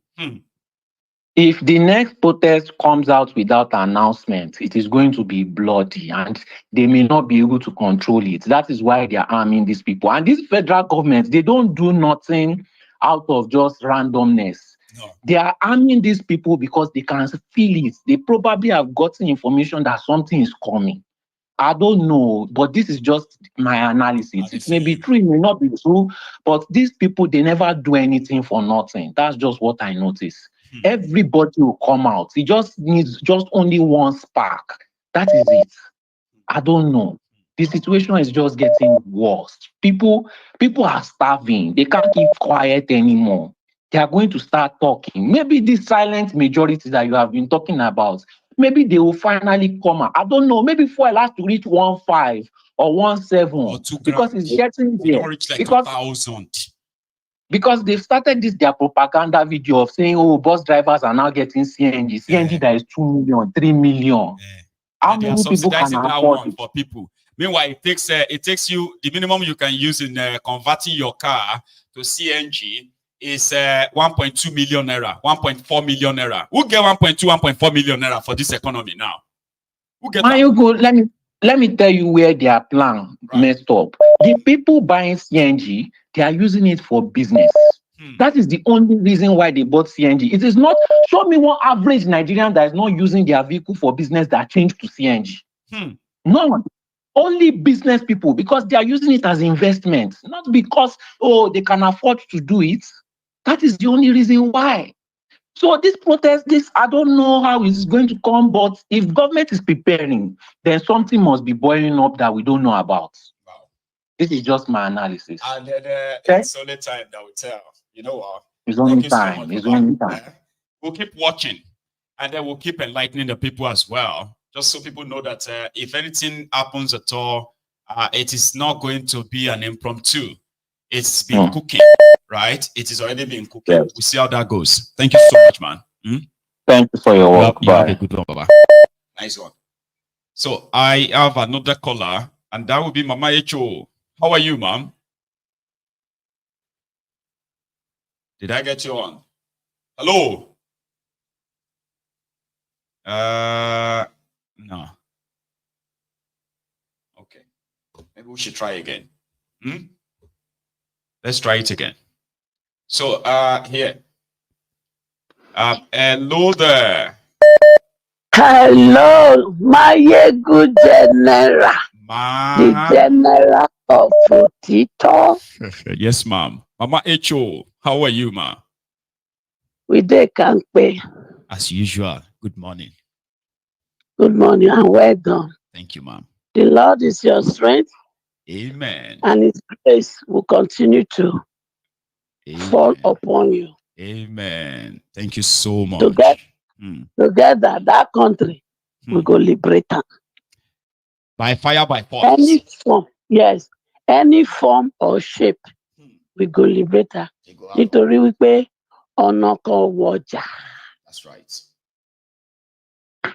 So the emperors that have said, my children will not fulfill destiny.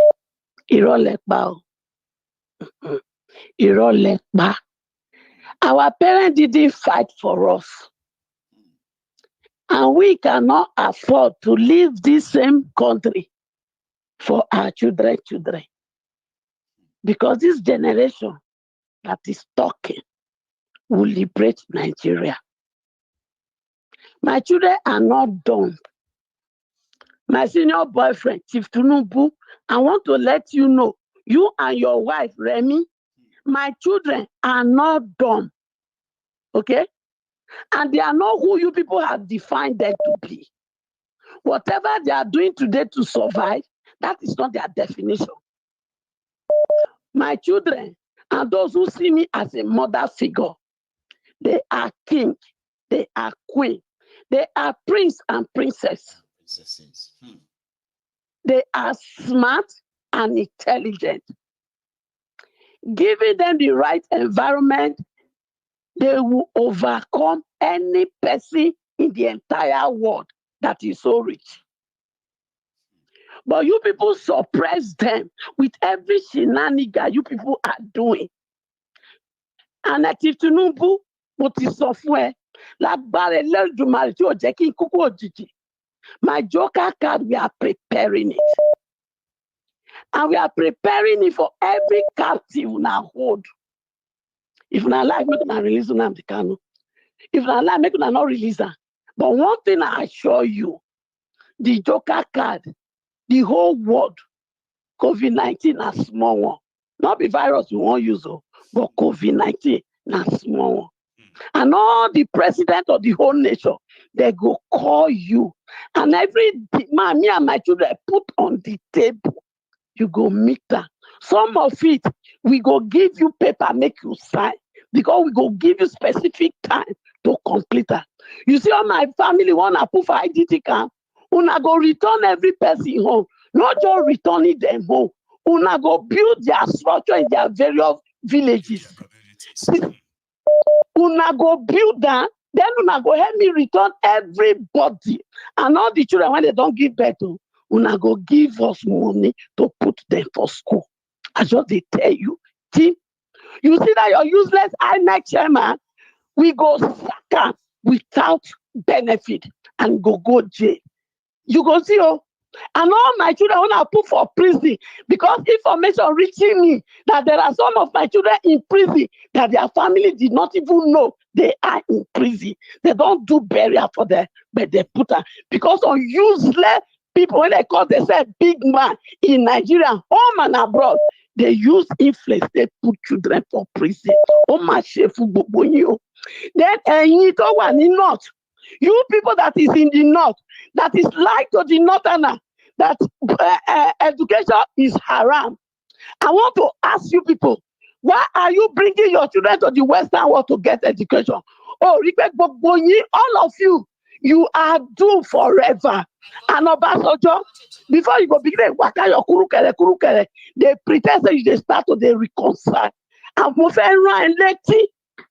you will about 1 day or 2 days to but God, and so you were giving grace, you were giving opportunity, you were supposed to set the space that would have moved us forward. But let's say, you are going to confess that Lopa Bola Ige Obasanjo also from Gbagbaye Untoshe Elefu Bola Ige. Gbogbo yin to da Nigeria ru, you will all die in pieces. You can never rest in peace. The battle has begun. Thank you so much. Mama Echo, as usual, you've passed it. The message is always. I hear say you tell me the other day say some of my children say make you host me. Okay, I go obey their voice, schedule and let me know. We shall see. You have a good one, Mom. Okay, thank you so much. All right. Here is another caller. Hello there. I get you. Hello. Hello. Can you hear me? Hello, Maegu. Doctor. How are you? How are you? I am very well. It's been a very long time. How are you, sir? Yeah. I'm doing great. Oh, Maegu, you are doing a good job. Hey. You are doing a good job, Maegu. You are doing a good job. Thank you, sir. Yes. Good morning and happy Friday. Happy Friday. Same to you, sir. Now, by God's grace, by next week, the FBI they'll be finishing. They'll be done with this deposition that Atiku submitted last year. Right. So we are going to know whether truly Bola Ahmed Tinubu, yes, the fast, everything we need to know. Yes. So by next week they'll be concluding it. So just okay, no problem. So as we roll, then we're going to know whether this irreparable damage that he said that irreparable damage, we're going to know by next week. Right. We're going to know. That irreparable damage that he said if they release all those things, it will cost him. But is that not too late already? It's too late. Correct. No, don't worry. Correct. Yeah, but no, it's not too late. Don't worry. It's not too late. No, yes, nothing's too late. Don't worry. Nothing's too late than never. Yeah. Exactly. So that's it. And what that bulu bala bulu that demonic spirit that Bala is using to put all the 200 million Nigerians into that cage into that. In fact, we call it ajo. What is ajo in English? Ajo. Is that sacrifice? I mean, is it exactly? Ajo. That's what they call in Yoruba. Ajo. That word ajo. So that's exactly what Balaman did in putting all the 200 million Nigerians into that cage into that inside the Bala Bulu Bala spirit. Right. Exactly. And don't forget the fact that once upon a time, Bola Ahmed Tinubu and his wife, they were standing side beside each other, and Bola Ahmed Tinubu used his tongue in a licking the microphone. So whenever any individual Nigerian that does mention his name, Bola Ahmed Tinubu like that, if he or she is not strong on the line, that spell, so it is a spell. It's already.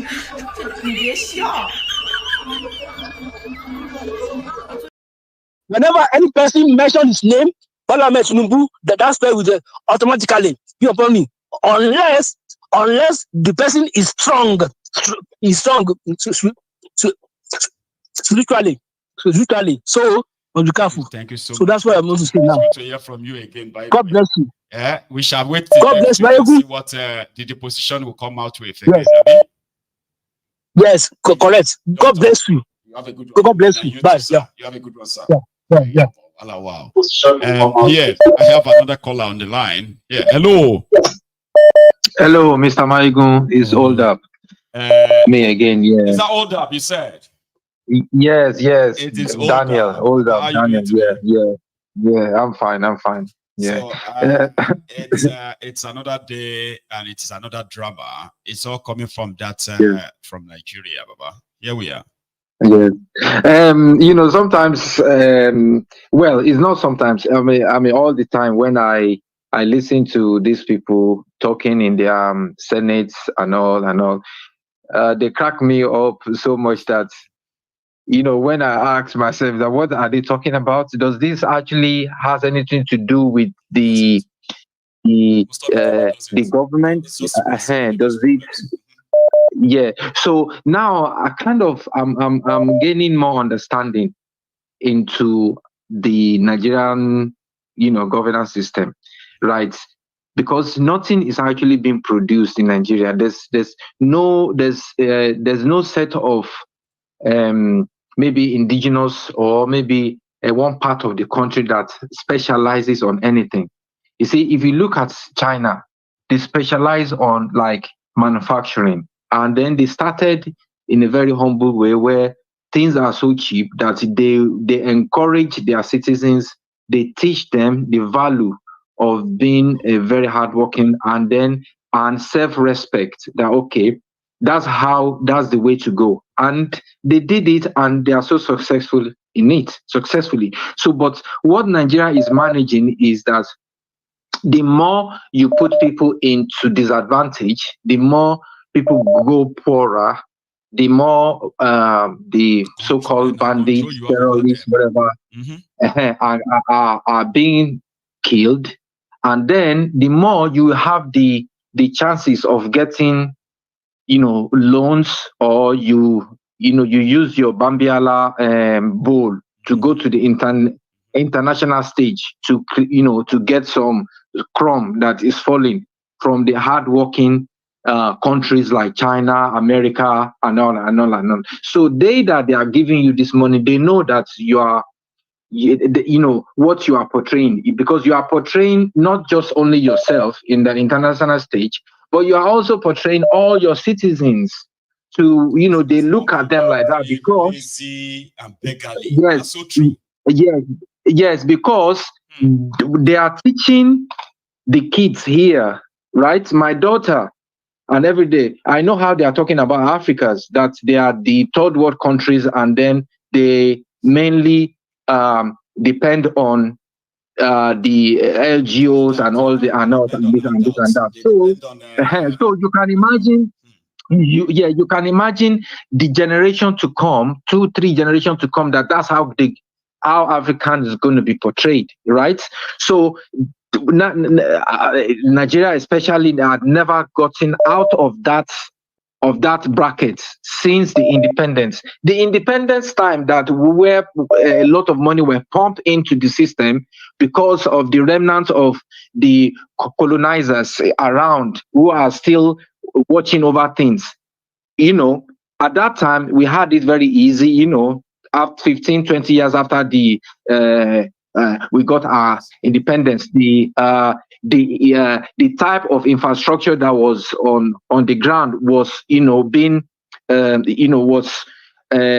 they continue on that path. So but afterwards things went in a very wrong direction, where so at this point in time I can't blame Tinubu really and all the people who are supporting him, although they know the truth, but they decide not to say the truth because they said, instead of saying the truth, let's just do the opposite, say the opposite thing about him. So, this is what he's doing, this is what he's doing, but really nothing is being done, because the money that is coming into the system is not hard-earned money from the indigenous or the people, the section of Nigerians that are, maybe if it's, let's say, talk about groundnuts. If granite is being produced in a massive, in a large scale, that the people who worked hard to put those granules together, they won't just sit down there quietly to say, where did you take our hard-earned money to, whatever. So things would have escalated by now. But everything that Nigerian is getting now is not, nobody really worked hard for it, right? The crude oil that is being taken from the ground, are they the one that, dug it out? No, it was the so until years, you have no single investment exactly. So on collecting rent. Yes, until Nigeria themselves started digging the oil and bringing it out before they can appreciate that, yes, this is our hard-earned one. So anyone that want to mess around, all these politicians with their hard-earned money, everybody will go out on the street. So as it stands now, I've concluded that nothing will happen, because the money they are getting, all this hard currency they are talking about, is just, it's being dashed out to them. Yeah. Didn't work for it. So, it's just turn by turn. Yes, go there, turn by turn. Yes. And then, they are not at all. Until that place. Yeah. Nice talking to you. You're welcome. Enough that people will understand that if they hand every penny that is being spent, maybe they will appreciate it. But now that they have the chance of just going out to borrow, and they say, when you go borrowing, though, then you go sorrowing. We'll get there. Here is Charm. Hello, ma.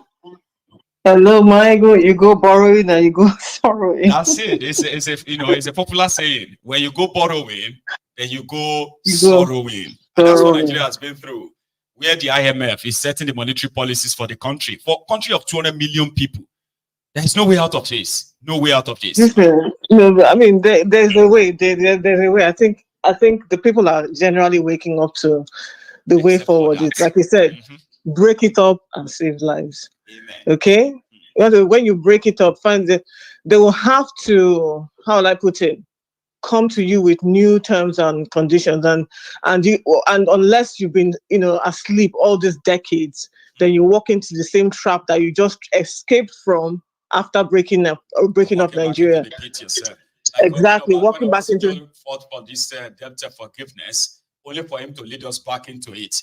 Later on, people will remember Obasanjo working for debt forgiveness to zero, but they will forget that by the time Obasanjo was handing over to Yar'Adua, Nigeria was already in another debt that he borrowed.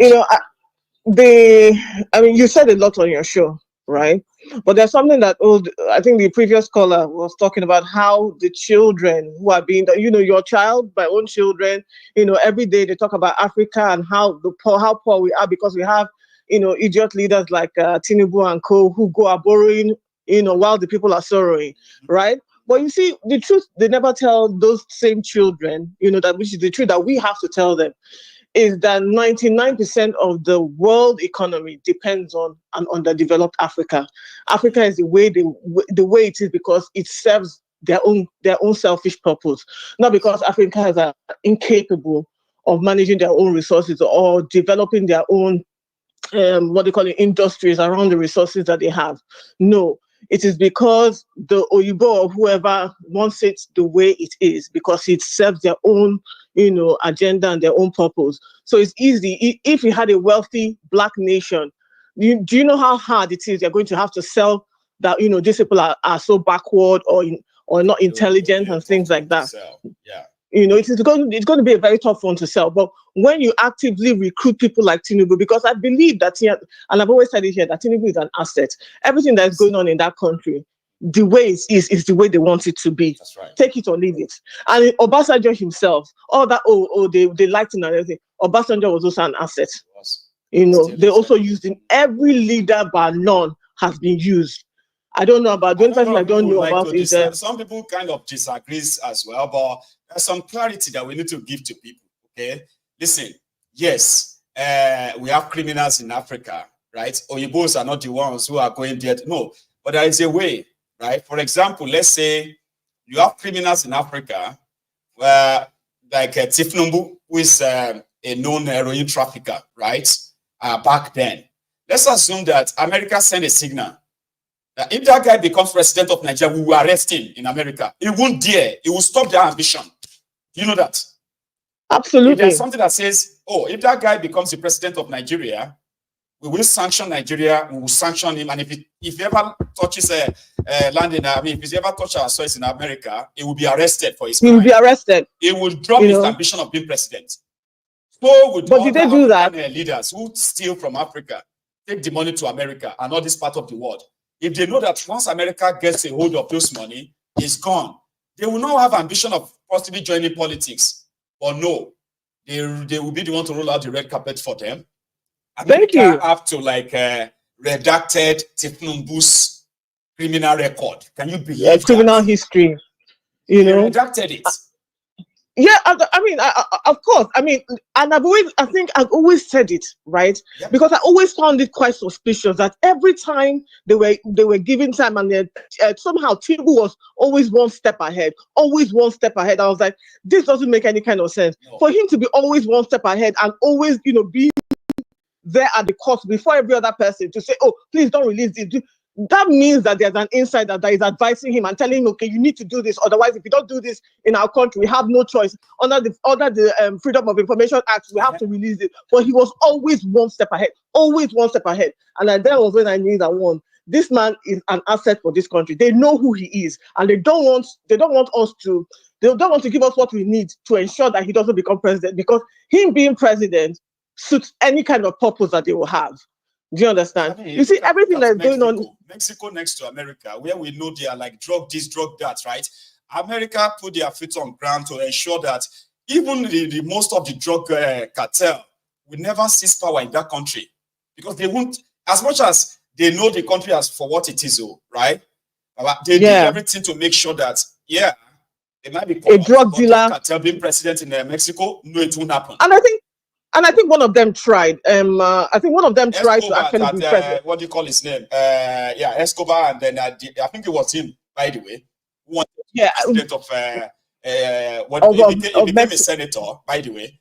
And it was going to it was controlling almost half of the elected people from that country, right? But the moment he said he wanted to be president, America launched an a man not for him.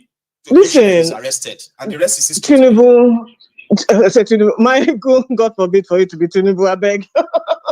But the heroin trafficker is the president of the biggest black nation on earth today. The biggest black nation.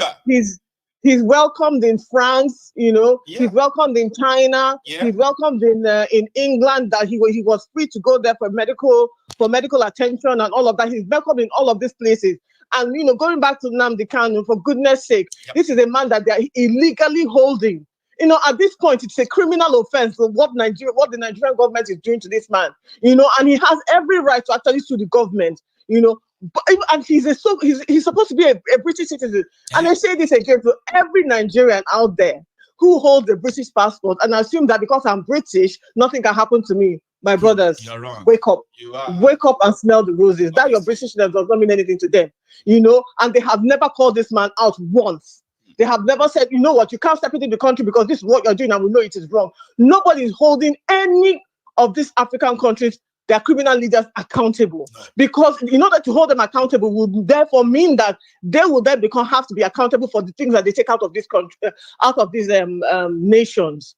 We do have a long road ahead of us, but we have to keep our eye on the ball. This can be done. And when I say this can be done, I'm talking about the disintegration of this country, because it has to happen. It is in the best interest of everybody within that region that we actually separate. Because in separating, right, there's no way. They have to come back to you to renegotiate on your resources. Then you will not be the fool to fall into their own trap. Because you've seen what they've done in Nigeria. Okay? Thank you very much, and for always. Okay? Thank you. That's a good one. All right. It is what it is. There's something called neocolonialism or neocolonialism, right? I think that's what it is called. It simply means that we might pretend that we can't always blame the West. I mean, it's very convenient, okay, to say we can't blame the West. Look at us. We are the ones who are like choosing corrupt people and all of that. But the thing is this: the corrupt people who are dominating Africa, they always have all their allies in the West who want to use them, and they compromise on them just to what? To access whatever it is they have been always accessing in the continent for decades. But we are not saying that the West cannot access the resources of Africa. We are just saying that why they are in the resources of Africa, why can't they just treat us fairly? We deserve responsible people in the position of leadership. We deserve to have the power to choose those who lead us. And we deserve the power to remove the people that are not representing us. So if you still want, that won't deny you the access to the resources of Africa. You just have to give us a fair trade, fair deal, right? And then let the people actually enjoy their God-given natural resources.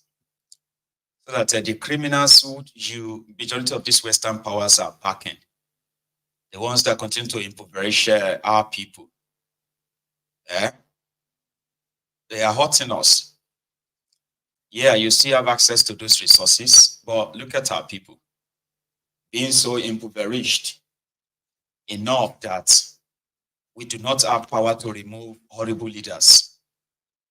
And those of you who are from the Western world, the Western power, shielding them, protecting them, watching them commit human rights abuses, jailing dissidents, jailing and then, illegally locking people up because they are all out to reject these bad leaders.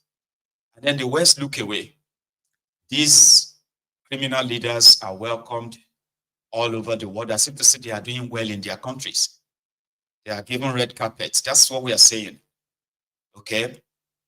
If I have a chance of leading any part of any country in Africa, for example, if I have a chance of leading my own country, Yoruba nation, I would rather be or come to the table with any interested, Western country or Western power that wants to actually deal with us with respect. We are not saying you can't use those resources. You can't take them and, use them in developing even the land and the people that are there. Look at the Middle East. The same resources they found in Africa is what they found in the Middle East. But they are not there promoting democracy, this and that. They do not have democracy in most part of the Middle East. But they are developing their people. Their people are benefiting from their resources. To some extent, we'll say. So why can't Africa have similar or same? So when you have terrible, terrible people, who knows that they can always run to America, run to Europe for medical care, and you're always there to welcome them because you can always use the compromise on them to milk us. It's unfair. That's the point. It's not that we are actually putting all of our blames, our shortcomings on the Western world, not like that. But we can also not ignore the fact that it's easier for these criminal leaders in Africa to fly out of the Africa and fly to this supposed Western world with the baggage of these human rights abuses, corruption and all that. And yet they are still welcomed, right? But people like us will be scrutinized even up to our asses to see if we have any criminal record or not before they can give us their visa. Why real criminals, human rights abusers, those who are killing their people are called leaders and they are welcomed in their palaces, in their government buildings all over the world. It's unfair. Yeah. Hello. One name. Osita. One need the number. Baba, how are you? You hope early. Continue to praise God. Bless and you. We'll continue to thank God that each and every one of us is a voice to the voiceless. God bless you, man. Most of the time when we talk about what is happening in Africa, Nigeria, and Africa at large, most of the times we just think it is all by our making. But when somebody wants to lord over you, or when somebody wants to penetrate your family, he goes to the weakest link and make that weakest link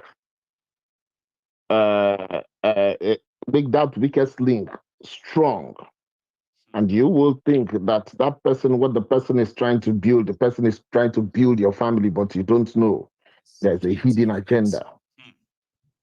So, and that agenda is to keep us down in Africa.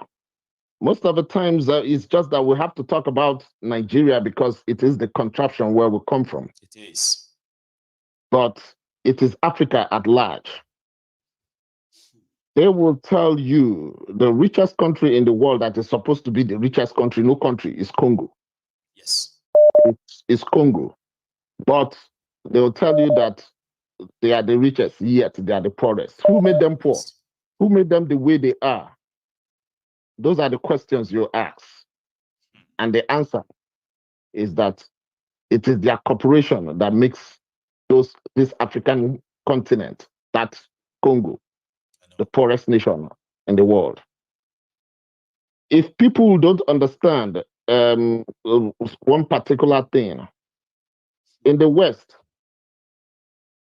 it is the multinational companies, the conglomerates, that actually mix up the government, how the international relationship that their government and the other people they have. You're right. They play a greater role. They are the ones who actually tell their own country or the government of their own home country who to relate with and how. Yes. They had because to form, all these countries actually formed their foreign policies based on their supposed on corporations operating in Africa. corporations. Exactly. So when people don't understand this, you will just think, oh, that it is one Biden, it's one Obama, it's one Trump that is causing all this whole problem. No. There is no multinational company in the West that is not attached to the CIA. Yes. That is not attached to the CIA. The CIA actually works for them. The military warheads that you see in Western world are actually being sponsored by who? It is still the multinational companies. So when we come to understand this, that relationship is all about business. No relationship comes with love. It comes with only business. What I can achieve, what I can about interest, what I can get from you. That's it. And I have said it times without number here that in Africa, we were thinking that the liberation of Africa will come from Nigeria. That is the general thinking of every African person. But we are sorry. Keep saying that once Nigeria gets it right, Africa will get it right. Yeah, but the truth is that it is never going to be Nigeria. It is going to be difficult. It is for those countries, but with self-determination, truth, and values of their identity, they are the ones that are going to liberate Africa. Other African nations will learn from those countries, and that is the Burkina Faso, the Mali, and the Niger Republic. It comes to education. Look at what they have done. It's a manuscript. I know where they got it from. It is the Chinese. In the sense that today, we quantify or qualify who is educated based on if that person can actually speak and read English language, read and write in English language. But we forgot our own local dialects. Look at what the Chinese did. They are higher in education. Even in America here, they will tell you that the Mongolians, they are the most educated people in America today, which is the people that come from that particular end. But in all of that, when you go to the best universities in China, I mean, you go to the universities in China, the schools in China, they use Chinese language to teach them physics, chemistry, mathematics, and every other thing. But in Africa, where does it happen? In Africa, English, yeah, pretty much the two. Yeah. In Africa, the most spoken language is the Swahili language. We do not even have a textbook with Swahili language on physics, on chemistry, mathematics, on anything. So how do we think we can face this challenge? I listened to Fela's music. His songs were inspirational to tell you of what your identity is. Teacher, no be lecturer be your name. All those things, if you sit down and think about it, you will find out that that man was wholesomely correct in everything that he talked about the relationship between the West and the African. You go to our atlas today, to the atlas they have. They try to tell you there was a time in my life, years ago, that I used to come out and I'll say, oh, America is as big as Africa. They make that African continent look so tiny. They make it look so tiny so that they can put you down and say, oh, that America is as big as, not even the USSR that is as big as Africa. Africa is almost twice the size of Canada. So all these things, they do it to disadvantage us. like you said, that is called neocolonialism. That is what we are fighting. And that one is even worse than the slave era. Because in the slave era, you'll be flogged, you'll be beaten, then you will understand that this person doesn't like you. But in this era, they will pretend as if they like you. They will pretend that they are next to God for you. Then at the end of the day, you lose your identity. Democracy has not worked in any place, not even in America. It has not worked the way they say it works. That thing they called democracy, and you can never improve any society with capitalism. The reason they had capitalism is because most of the Western world, they have nothing to give.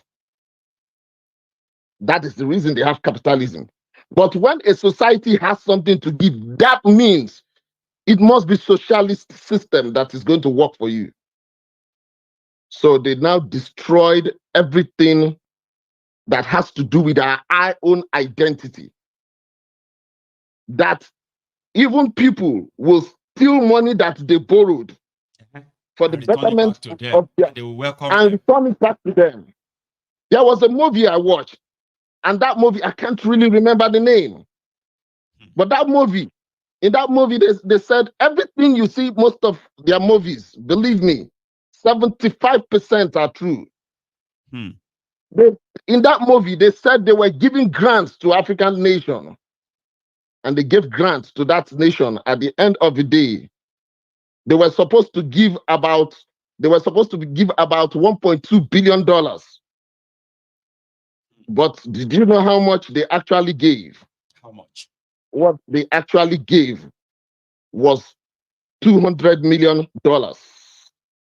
But it has been written that they gave you $1.2 billion. That it is 200. When the president of the African nation asked them, but this is, he said, is he going to take it or is he not going to take it? Because it's already out there that they've given you that loan. So you see, so this is where we are. It's a shame, man. It is not all about TINUBU. Not just him. Not just him. It's not all about different head of states in Africa. But it is all about we ourselves as individuals. What do we want to really be? Do we want to continue this way? That is the reason you saw those three beautiful countries. I call them beautiful countries. Because some people came up. Whatever way they hijack the power is none of my business.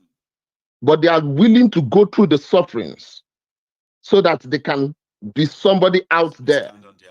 I used to tell somebody, I told one of my friends yesterday, I said, even for the fact that, yes, we know we don't like the military, because the military too is like them. But there was something about Abacha's regime. That regime doesn't have any good relationship with the West. But can we left, right, and center? But he was able to keep the exchange rate of Nigeria same, except what that is the question I keep asking everybody. How did he do it? How? I mean, yeah, people actually it wasn't easy. Even right now, it's not easy too. It's worse now. That's why the fact that we have all these guys now hovering over Nigeria and all that, right? So what's the difference? You see this thing? Yes, you see this style of this thing they created that we embraced in Africa, they call democracy. They really, the reason that they actually created this thing and want to impose it all over the world, but it is not all over the world. It's not meant for all over the world, like you said. In the Middle East, they did not impose it. They did it to divide Africa the more, because they know, according to Harry Kissinger, in one of his memos, he said that is hidden from every other person. He said that they did a mistake to allow the Asians, which is the Chinese, they did a mistake to allow them to escape. That they must never, he didn't use they will never, he said they must never allow Africa to escape, because if Africa escaped, the whole world will go on hunger strike. And Meaning them that will go on hunger strike, not the whole world, but they love to use the word the whole world. Yes, they love to use the whole world. It will affect the whole world. Come on. Yes, that's what they use. So he made that statement, and that statement is what they have already worked on, and they are working on it. Anytime, especially Nigeria wants to have an election, they will come up one way or the other. They will have to back up anybody they support. Tell me, go and look at it. They have compromise. The worst. Yes, the worst. They have a compromise on that person. Dr. Agbede is somebody I really love and respect. But like you asked him, it is too late. They cannot release anything. Mark my word, they are not going to. Nothing is really going to change anything anymore. Nothing is going. Thank you so much. Okay. Thank you very much, my brother, and God bless. You have a good one, sir. That's what Sultan, ladies and gentlemen. Our time is rounding up, and see, I've got this boil over my face that it is so kind of, sometimes it stresses me, right? It gives me some little migraine, and I think it's about to burst. So my doctors, right, they schedule a bit of an operation that they want to carry out right there, okay? But now I'm feeling a little bit of a migraine. So I'm going to wrap it up now so that I can possibly recover before evening. Okay. So thank you so much, everyone. Yeah. I don't think this is going to wait for the operation. They schedule one for me for next week, right? Cosmetic operation. They call it cosmetic. It's crazy, right? But now I'm feeling a little bit of a tingling migraine. So hopefully, probably it's going to burst before then. Then they can clear the rest afterward. So let me go get some rest. I will see you all later this evening. Okay. Thank you so much. And you all have a good afternoon, everyone.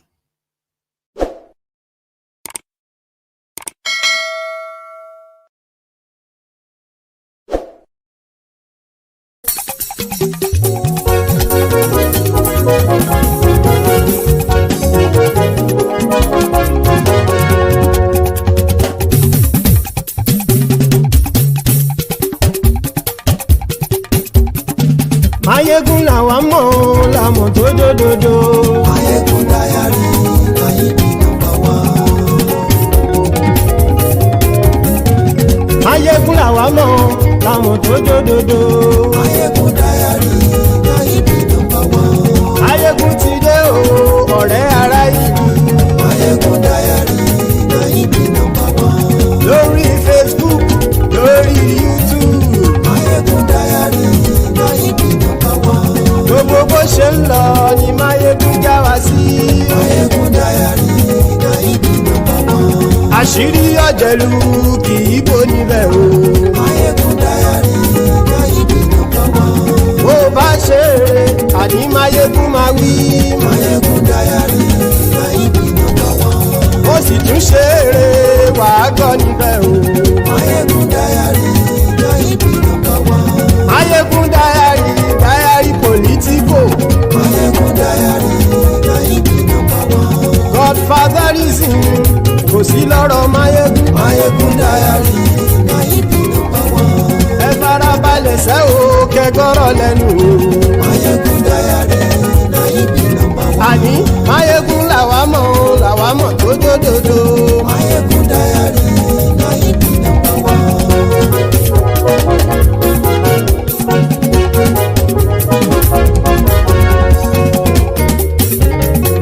Àní ẹ̀sùn ràkì. Mayegun ti dé. Mayegun ti dé. Ọ̀jẹ̀lú ẹ̀sùn ràkì. Mayegun ti dé. Àní ẹ̀sùn ràkì. Mayegun ti dé. Lórí Facebook. Mayegun ti dé. Àní ẹ̀sùn ràkì. Mayegun ti dé. Lórí YouTube. Mayegun ti dé. Àní ẹ̀sùn ràkì. Mayegun ti dé. Bọ́ bàbá gbé wúrẹ́. Mayegun máa wí. Àní ẹ̀sùn ràkì. Mayegun ti dé. Ijó ìgbádìyẹ. Mayegun máa wí. Àní ẹ̀sùn ràkì. Mayegun ti dé. Bí pẹ̀sìdó bá rúfin o. Mayegun máa wí. Àní ẹ̀sùn ràkì. Mayegun ti dé. Bí gómìnà kówó jẹ. Mayegun máa wí. Àní ẹ̀sùn ràkì. Mayegun ti dé. Ọlọ́pàá ti ń darí bá. Mayegun máa wí. Àní ẹ̀sùn ràkì. aṣòfin tí ń rúfin o. Máyégún máa wí. Àní ẹ̀sùn láti. Máyégún ti dé. Òpùrọ́ olóṣèlú. Máyégún máa wí. Àní ẹ̀sùn láti. Máyégún ti dé. Ọ̀jẹ̀lú ẹ̀sùn ràkì. Máyégún ti dé. Àní ẹ̀sùn ràkì. Máyégún ti dé.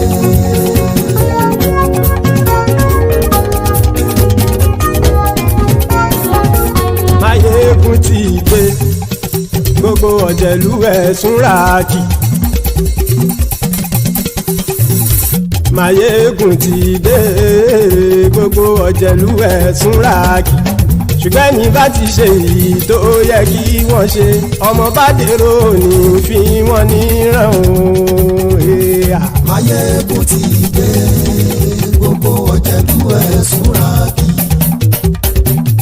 Máyégún ti dé. Gbogbo ọ̀jẹ̀lú ẹ̀sùn ràkì. Ṣùgbọ́n ní bá ti ṣe èyí tó yẹ kí wọ́n ṣe, ọmọ bá dèrò ní fi wọ́n níran. Wọ́n fowó bẹ́ẹ̀ o, Máyégún ó sọ pé wọ́n ò bẹ́ẹ̀. Wọ́n fowó bẹ́ẹ̀, Máyégún ó sọ pé wọ́n ò bẹ́ẹ̀. Oníkanṣá ti ṣe èyí tó yẹ kí wọ́n ṣe, fáwọn ará ìlú tó gbé wọn débẹ̀ o. Máyégún ti dé. Gbogbo ọ̀jẹ̀lú ẹ̀sùn ràkì. Máyégún ti dé. Gbogbo ọ̀jẹ̀lú ẹ̀sùn ràkì. Ṣùgbọ́n ní bá ti ṣe yìí tó yẹ kí wọ́n ṣe, ọmọ bá dẹ́rọ̀ òní fi wọ́n níran. Ha! Kì máa yí ṣe eré, ọ̀rọ̀ yìí kì í ṣe ẹ̀fẹ̀. Kì máa yí ṣe eré, ọ̀rọ̀ yìí kì í ṣe ẹ̀fẹ̀. Ẹni bá ti lè lẹ́bọ̀ lẹ́rù o, ọmọ bá dèrò kàṣàyè tú wọn síta. Máyégún ti dé. Gbogbo ọ̀jẹ̀lú ẹ̀sùn ràkì. Máyégún ti dé. Gbogbo ọ̀jẹ̀lú ẹ̀sùn ràkì. Ṣùgbọ́n ní bá ti ṣe yìí tó yẹ kí wọ́n ṣe, ọmọ bá dẹ́rọ̀ òní fi wọ́n níran. Tẹnitẹni ọmọ Máyégún ọ̀rẹ́ ara ìlú mọ̀mọ́ ni mo fọlọ́run ṣọ́ ẹ̀ bá kìlẹ́bù. Lóòótọ́ olódodo ìlú ọ̀tá ìlú mọ̀mọ́ ni ìwọ ṣá máa ń ṣọ́ra kò sì mọ́ bẹ̀rù. Bọ́tà ń lérí bóníṣègùn lé káwọn mọ̀mọ́ fi ṣera wọn ni ó ti dẹrùn tí wọn ò gbọ́dọ̀ sì mọ́ bẹ̀. Èèpo ọ̀bọ lọmọ bá dérò tàjẹ́ ò gbọ́dọ̀ jẹ́, ó ti dọba lórí àbínú ẹni kò sì mọ́ bùyà. Àìsíwọ́lu ní ẹnìkẹ́ ìgbódì ẹyin lábàrá o, ó kó ẹni tó bá dán o àkàmù. Máyégún ti dé. Gbogbo ọ̀jẹ̀lú ẹ̀sùn ràkì. Máyégún ti dé. Gbogbo ọ̀jẹ̀lú ẹ̀sùn ràkì o. Ẹni bá ti ṣe yìí tó yẹ kí wọ́n ṣe, ọmọ bá dèrò òní fi wọ́n níran o. Máyégún ti dé. Gbogbo ọ̀jẹ̀lú ẹ̀sùn ràkì. Máyégún ti dé. Gbogbo ọ̀jẹ̀lú ẹ̀sùn ràkì. Ṣùgbọ́n ní bá ti ṣe yìí tó yẹ kí wọ́n ṣe, ọmọ bá dẹ́rọ̀ òní fi wọ́n níran.